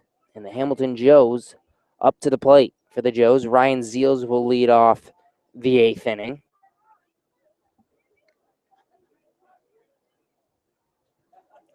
Zeals tonight 0 for 2 with a walk. He walked in the 4th, grounded out to the pitcher in the 1st, and grounded out to 2nd. And now skies one high. Right back to Landon Williams on the mound. 1 down here in the 8th. Mark it down as an F1, and Now that's the batting, easy number first out. 29, Landon Williams was looking Dent. for him, but he's going to have to face the top of this Hamilton order at least one more time. A little bit of room to work with a 6-run lead here at the bottom of the 8th, but nonetheless, Williams with a very impressive outing so far. Let's count it: 1, 2, 3, 4, 5 strikeouts in 3 1/3 innings of work. Riley Dent comes to the plate. He's been the hot hitter tonight for the Joes as he takes a strike at the knees. 3 singles tonight for Riley Dent. Came around to score in the 1st and the 3rd. Singled his last time up in the 6th off of Williams. The pitch. And a swing and a miss. No balls and 2 strikes on Riley Dent. Dent, the lefty, facing the sidearm Landon Williams, the righty from Oklahoma Wesleyan. The pitch, just off the outside corner. 1 ball and 2 strikes to Riley Dent.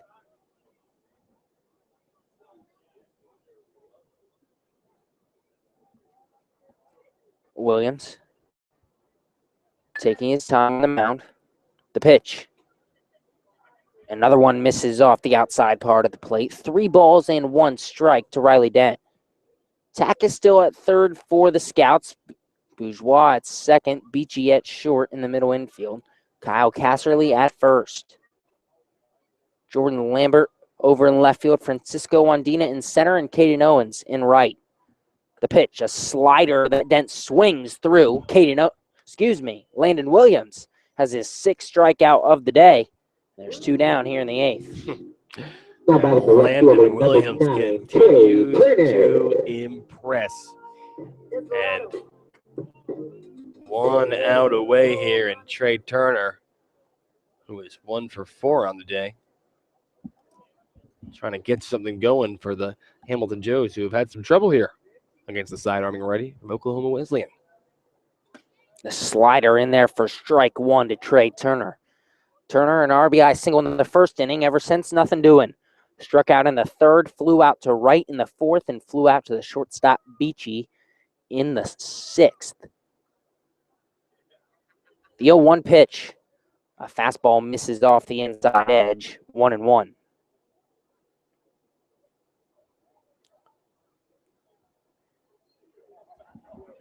Williams still without a walk this season. Now the 1-1. Just off the plate. 2 balls and 1 strike. Landon Williams coming in 2 tonight. 4 1/3 innings pitched. No walks, 6 strikeouts. He had given up 3 runs. Now the 2-1. A slider just below the knees. Balls and 1 strike. So now add the 6 strikeouts from tonight on his total. When Landon Williams started the year, no walks, 12 strikeouts. And now Trey Turner is ahead in the count 3-1. The pitch from Williams. A swing and a miss on a fastball at the letters. 3 balls and 2 strikes. Man, another strikeout here from Williams. Very much a possibility, and just at this point would be just flexing on him. Turner settles back in. Chokes up on the bat a little. The 3-2 delivery. A fastball on the inside corner. Got him looking. The 7th strikeout of the night from Landon Williams. And the Scouts carry a 10-4 lead into the 9th. We will be right back on the Xenia Scouts Radio Network.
A 10-4 Xenia Scouts lead as we head to the top of the ninth here at Foundation Field in Hamilton, Ohio.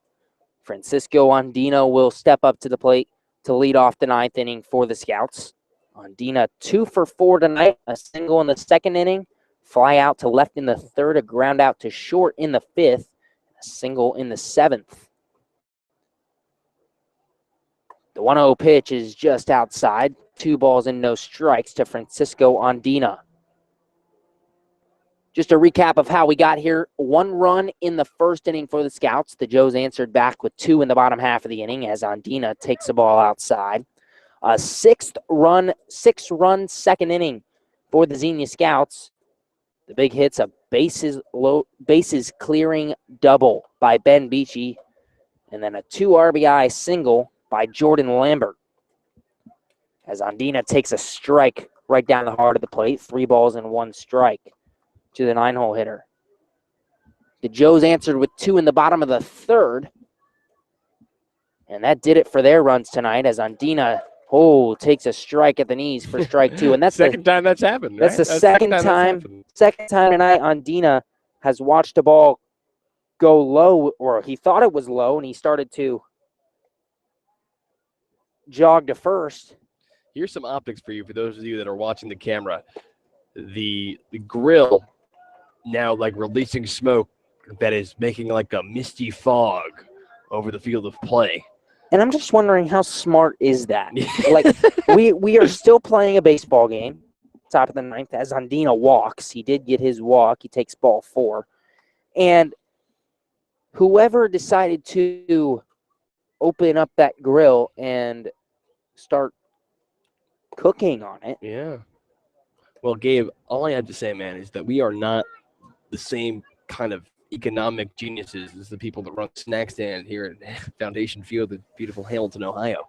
They must know something that we don't. Beachy fouls one hard down the first baseline. The count even at 1-1.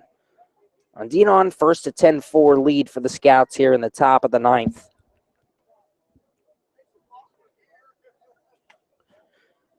Beachy tonight, I mentioned the 3 RBI double in the second inning. He singled in the third.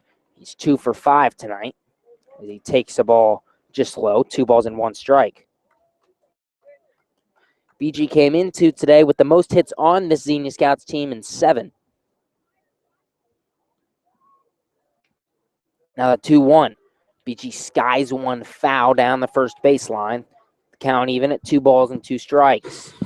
It looks like Kaden Owens possibly warming up in the bullpen. Do I see number 24? Well, it's hard to see with all this smoke. You can tell, well, it's thrown with a left hand. And that should be enough for us to know that it's not going to be Jack Raines out there again. I can promise you that. The 2-2 pitch to Beachy on the inside, off the inside part of the plate, 3 balls and 2 strikes to the sophomore from Otterbein College. The 3-2 pitch. Beachy takes the ball low and outside. He's on for the 3rd time today. And the Scouts have their first 2 runners on here in the 9th.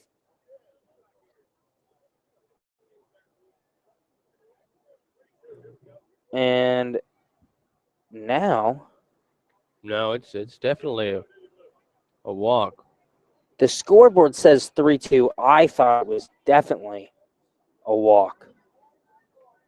What's the issue here? What's the issue? Come on. Let's finish this up here. The umpires will discuss. Beachy did walk, and now the Hamilton fans insist that it was 3-2 and start having some words with home plate umpire George McKenzie again. But that one. Are you saying that they're insisting that it was 2-2? They're insisting it was 2-2, and that was a ball, and it's now 3-2. But that's not the case. That's nonsense. That's fake news, folks. I'll just remember, folks, that you can follow us on Twitter at Xenia Scouts. You can like us on Facebook at Xenia Scouts. One thing we really love is when you hit that big red subscribe button. We love that here at the Xenia Scouts Radio Network. Do that, please. I beg of you. And, of course, for all your Xenia Scouts information, you can go to Gabe. What am I saying? www.xeniascouts.com. XeniaScouts.com. See, you didn't lead me into that one. I didn't. I know. I should didn't. have said the official website of the Xenia Scouts, www. And then you could have filled in the blank. And if you had said hamiltonjoes.com, no suit for you at that point. Ryan Park up to bat for the Scouts. He takes a strike on the outside corner. Now the 0-1. Just low, 1-1 to Ryan Park. Park steps up to the plate, 1 for 4 with a walk tonight, so he's reached base twice, which is not uncommon for Ryan Park, who leads the league in on-base percentages. This time he takes an off-speed pitch on the outside corner for strike 2. Park, he got his first hit of the ball game just 1 inning ago. Now the pitch to Park. He chops it foul behind home plate. 1 ball and 2 strikes. Francisco Deana on second.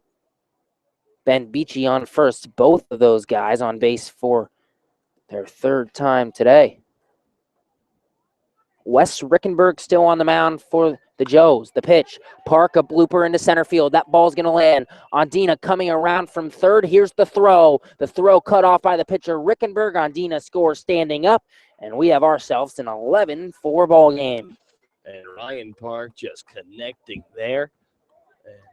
And, just insurance runs. The Scouts now with the 7-run lead. And, every run helps.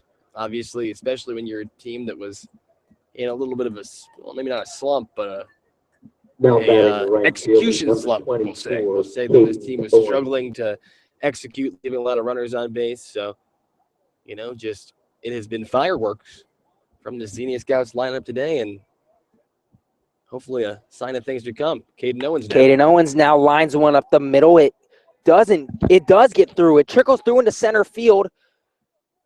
Beachy will hold it third. Park will hold it second, and the second baseman, Jake Murray, is down. Yeah, and that looked like something, and Murray, catching his breath, but they simply just collided. The second baseman and the shortstop just ran into each other. It looks like something out of one of those end-of-the-year blooper tapes, yeah, where it just and that was – I thought that ball was going to get through right away, and it just died on – well, it's turf here at Foundation Field, but the turf is brand new. So the ball rolls a little slower, and all of a sudden Murray and the shortstop Zeals both kind of got there. And I thought Murray had it, and they collided while they were both on the ground. That's what was so weird about it, I guess. They didn't collide in the air like you often see. They both dove after that ball and collided, and it trickled into center field. Now batting first baseman. And now it'll be Kyle Casserly up to the plate with the bases juiced for the Scouts. 11-4, the Xenia Scouts lead here in the top of the 9th. And now Casserly chops one through the hole between first and second. Beachy scores. And the runner Park will come around to score as well. A 2 RBI single from Kyle Casserly, and it's a 13-4 lead for the Scouts. Have a day. Kyle Casserly hit number 4 of the day for him. RBIs number 3 and 4 come in. And now the only man with an opportunity to outdo him at the plate, Jordan Lambert, with the same stats essentially going into this at-bat. 4 hits, 3 singles, a double, 4 RBIs, and an opportunity with runners at second and third to pad the stats even more. Nobody out here, still on the top of the 9th. And Lambert will take a ball high and away, and you're not kidding with these same stats. Both 3 singles, both sorry, I'm gonna rephrase this before I mess this up.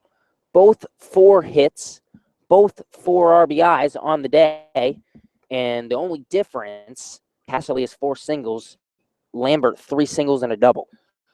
And Jordan and the 2 guys, batting back to back in this lineup, and now Lambert lines one toward the shortstop Zeals. He makes a sliding catch, and he robbed him of a 2 RBI single there. And in all likelihood, and actually I can't even say in all likelihood because there's still 0 outs in this inning, but 1 down with now 1 away. hopefully, if you're the Hamilton Joes, you would say you wanted to make a couple outs here. But assuming that these two don't get back to the plate, they will end with essentially identical days in the box. Both of them, just The batter is the third baseman, days that are going to hopefully lead to big things to come as the Scouts play baseball every day. So, hopefully this production can continue. 18 hits, 13 runs. Now Takis fouls one off behind the plate. 1 ball and 1 strike to Aaron Takis. Takis, a bunt single in the 8th inning, his only hit of the day. He's 1 for 3, and he reached on an error in the 2nd. Casserly on 2nd, Owens on 3rd for the Scouts. The infield playing in for the Joes as Takis takes the ball low and away. So Casserly is literally, and I'm not kidding, halfway to 3rd base when they pitch this ball. He is a solid 40 to 45 feet off this base with his secondary lead. Takis now lines one down the 3rd base line, but foul, and the count's even at 2-2.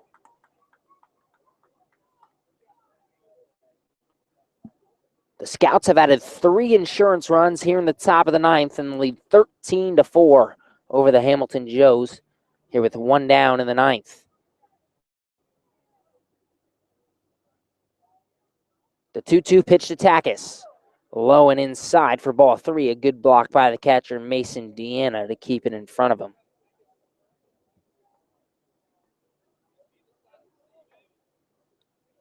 Takis steps out of the box, takes a deep breath, and now steps in.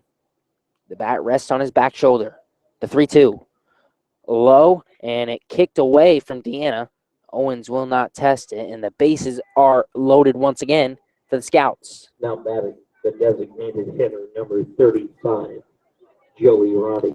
And the bases are juiced for Joey Roddy. Time for Joey Roddy to break out. Big moment here for Joe. We say big moment because even though the Scouts are up 13-4, Joey Roddy is 0 for 4 today. He reached on a walk, and now he swings through a fastball over the middle of the plate, 0-1.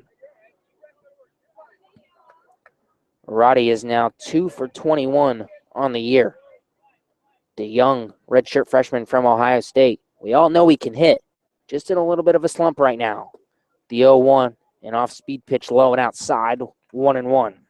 Joe still without an RBI here this season. Joey Roddy is without an RBI. So a walk would get that first RBI. The 1-1. Roddy watches it low and away, 2 balls and a strike. A run in the first, 6 in the 2nd.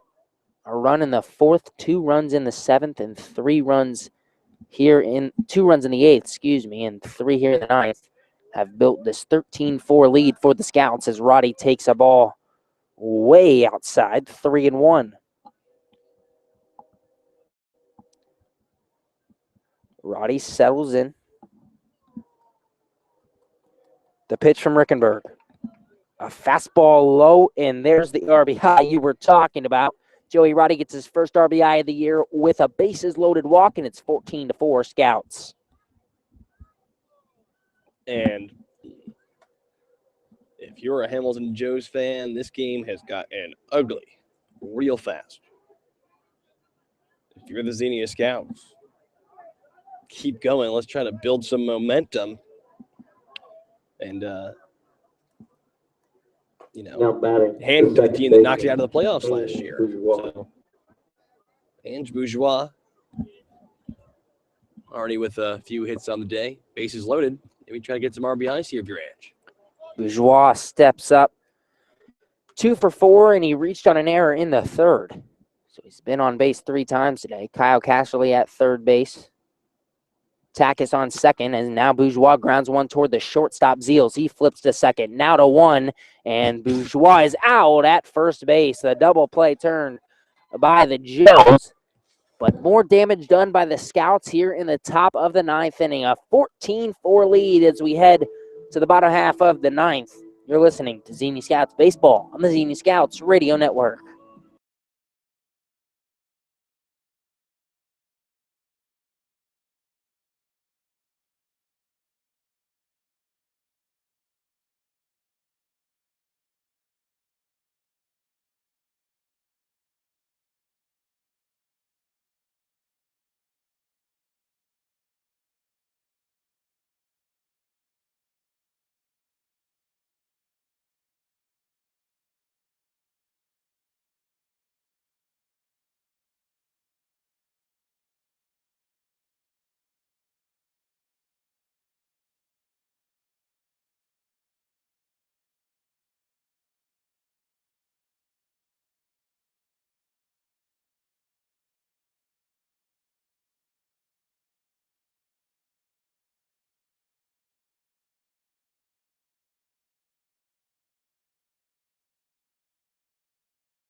Heading to the bottom of the ninth here in Hamilton, Ohio at Foundation Field. A 14-4 lead for the Scouts over the Joes.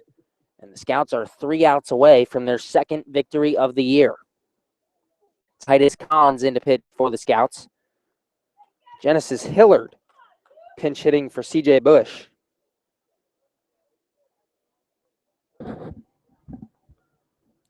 Hillard came in to pinch run for Busch a couple innings ago, now in to bat. Takes the ball outside. 2 balls and no strikes to Genesis Hillard. And Genesis Hillard is 2 for 13 on the year. As Ryan Park will go have a discussion with Titus Collins. So funny stuff, Gabe, right? We split the innings where I get 3 and you get 6. And there are 18 runs scored in this ball game, and I get an easy 1 run scored in the 3 innings. I get to just breeze through the entire thing. In your 6 innings, you get the pleasure of battling through 17 runs. But you're like rookie of the year out there, Gabe. How you feeling? Oh, it's been a fun game. Yeah, it's been a lot of fun, hasn't it? Like, you get to see some guys flexing what they can do. Would you rather have us gone down by a lot in the beginning of the game? No. Collins gets a fastball low over the plate. 3 balls and 2 strikes to Genesis Hillard. Titus Collins came in to pitch an inning last night for the Scouts. 1 inning pitched, 2 hits given up, 1 earned run allowed. That was his second appearance of the year. Now the 3-2, just high to Genesis Hillard, and he's on with a walk. And Collins' first appearance, he pitched an inning. No hits, no runs, he walked 1. So 2 innings pitched for Titus Collins, 1 earned run given up. But Genesis Hillard is on board with a leadoff walk for the Joes. Nigel Williams.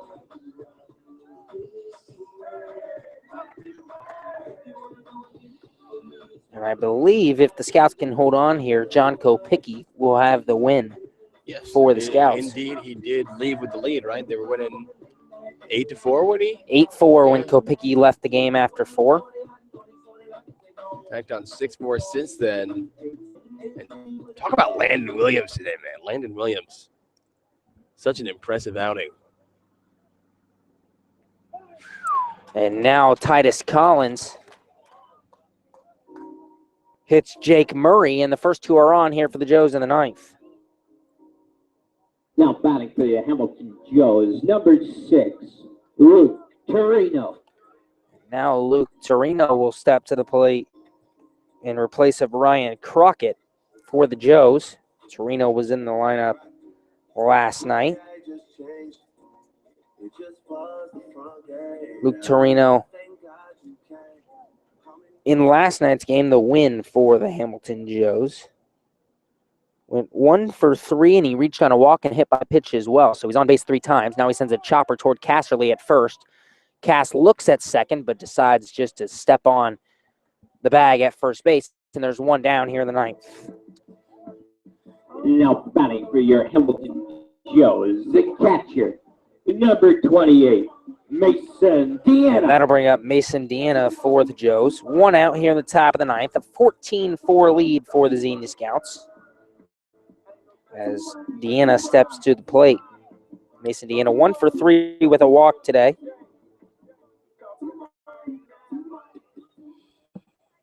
Hillard on third, Murray on second for the Joes as Collins' pitch is just off the inside part of the plate for ball 1.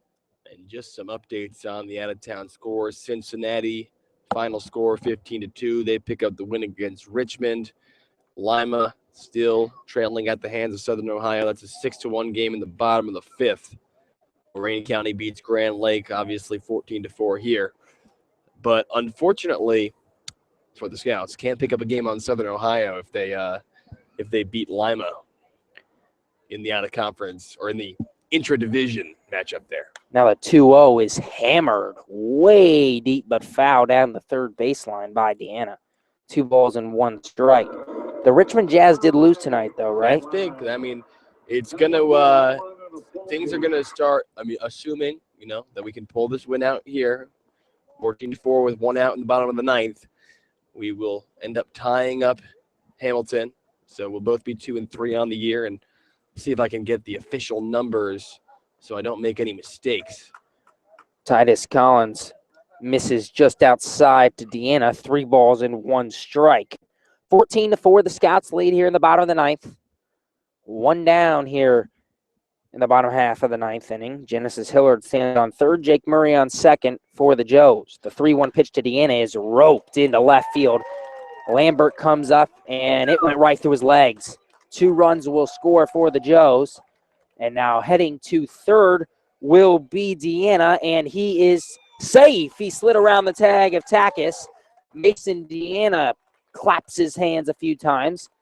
A 2-run, I gotta say that single with an error. Single with an error, yeah. So if not a double with an error, but definitely not a triple. But the RBI is as good as any other RBI in the game. So a 2 RBI single with an error by Jordan Lambert in left field makes this a 14-6 game with 1 down here in the bottom of the 9th. Evan Bell will step to the plate.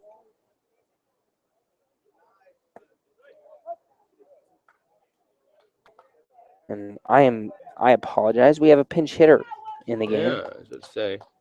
It is not Evan Bell, and I'm looking for the number now.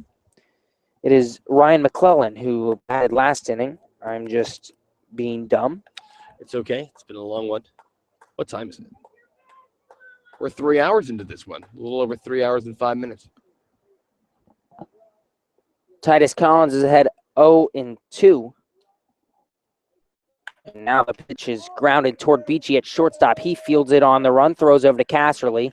The run will score, so Deana comes around to score, but there's 2 down here in the 9th, and the Scouts lead 14-7. 1 out away from putting this one in the books. 23, Jeff Stewart. And now Jeff Stuke will come to the plate for the Joes. Jeff Stuke. On the day, he's 1 for 4, but let's check out the standings if this one can hold. Remember, just 1 out away from making this final. Richmond fell, so they moved to 3-2. If Southern Ohio can win, because remember, that game's far from over, still 4 innings of baseball left to play, they would move to 4-3. I don't know who gets the advantage in one team's 3-2, one team's 4-3. That's a de facto tie. The Cincinnati Steam at 3-3, and we would be tied with the Hamilton Joes, assuming the win here. Both teams at 2-4. So not much of a 2-3, right? 2-3. Both teams would be. No, we would both be. This is game number 6. Yeah, we're 2-4. So they'll fall to 2-4, and we'll move to 2-4. I apologize. So we'd be a game behind them, a game behind Cincinnati, possibly either a game and a half behind, or a half a game behind the Copperheads, and at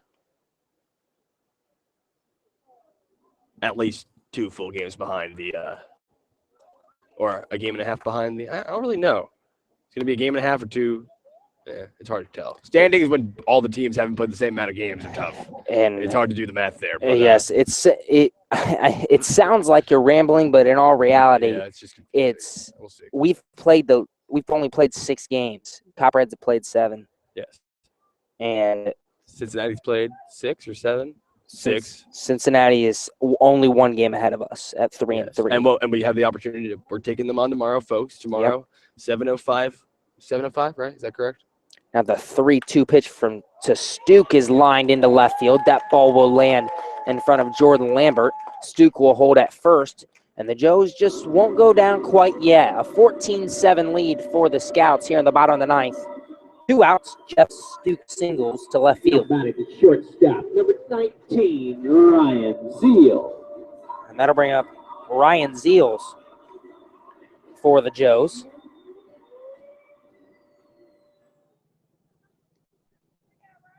Zeal steps to the plate. 0 for 3 with a walk today.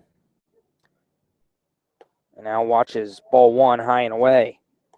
Zeal's grounded out to the pitcher in the 2nd, walked in the 4th, grounded out to second in the 6th, and flew out to the pitcher Landon Williams in the 8th. Titus steps off the mound, quickly gets back on. The 1-0 to Ryan's Eels. Fouled off behind the plate, 1-1.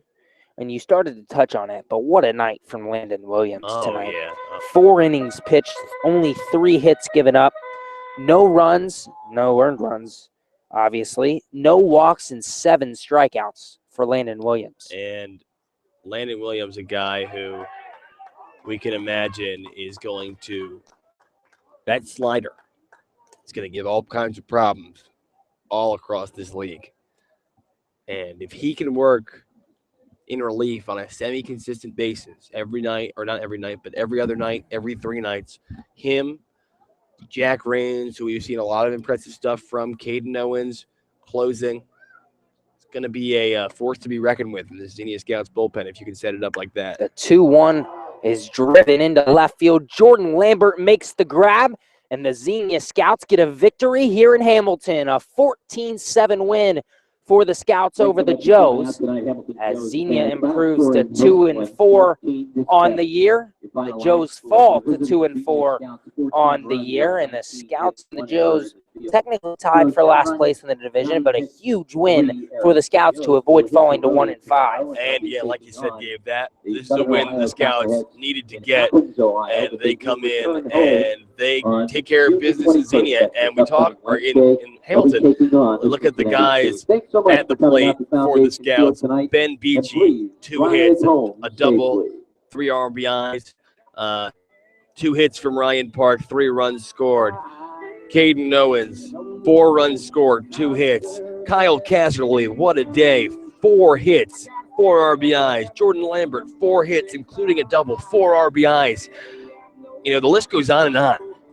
And a lot of these guys were just struggling to see the ball, or struggling to time out those pitches. And 14 runs on 18 hits for the Scouts today. And I think there's no doubt that what this team can do when they're, running like a well-oiled machine. So it's going to be a big test tomorrow as we head to Cincinnati. Mike Pineda-O'Donnell's going to take the mound, his 2nd start of the year, and the Scouts are going to try to keep pace with these other teams in the division. Despite the Scouts' rocky start to the season, just 1 or 2 games behind any other team in this very competitive Southern Division, same Southern Division that supported 4 of the 6 playoff teams last year. That was the maximum amount that they could have supported. So what do you think, Gabe? I think we finally hit the ball. 18 hits for the Scouts tonight. You rambled off the individual numbers. 14 left on base for the Scouts. So we still had plenty of opportunities to put more runs on, and that's the night we've been looking for this entire season. Obviously only 6 games in, but we kept saying it on every broadcast. We're hitting balls harder than the other team. They're just going right to them, and that's just how it's been working. I was talking to Dylan Lottenville after the game yesterday, and I just kind of gave him like a, hey, what's up? And he was like, I would really like it if we could stop hitting the ball right to people. And I was like, yeah, same. That would kind of work out. And that's exactly what happened tonight. A 14-7 win for the Scouts over the Joes. My partner mentioned we will be in Cincinnati to take on the Steam tomorrow in another crucial game early in the year. The Steam now 3-3 on the year. We are now 2-4. So a win tomorrow ties us with the Steam. And no matter what the Joes do tomorrow, we will either be ahead or tied of them with a victory in Cincinnati tomorrow. And just a reminder before we get off the air tonight, we are at Cincinnati tomorrow, but we are home at 4:05 on Sunday against the Steam. So come out and support your Xenia Scouts. Obligatorily, I have to mention there will be a gear sale on Sunday. That doesn't always happen with the Xenia Scouts. It's actually very rare. Yeah, in fact, I don't think it's ever happened before that you can just buy the official gear. But yeah, come to the game on Sunday. Starting like an hour before the game, we're going to have a stand-up, come one, come all. You like the Scouts shirts? You like the Scouts sweatshirts? Well, this is one of your very few opportunities. I believe there will be one other day where this will happen at home. But get your hands on some official Scouts gear. Come out, support the boys. As you know, they have been on the road a lot, as a lot of you may know by the fact that you're listening to us right here. But come and check them out. Sunday is going to be a fun one at Grady's Field in beautiful Xenia. Gabe? 14-7, the final score from Hamilton. Once again, the Scouts get a much-needed win. They improved to 2-4. The Joes fall to 2-4. For Gabe Genovesi, for Andrew Alix, I'm Gabe Genovesi. Thanks for tuning in tonight. We'll be in Cincinnati tomorrow, 7:05, first pitch. God bless. Have a great night, everybody.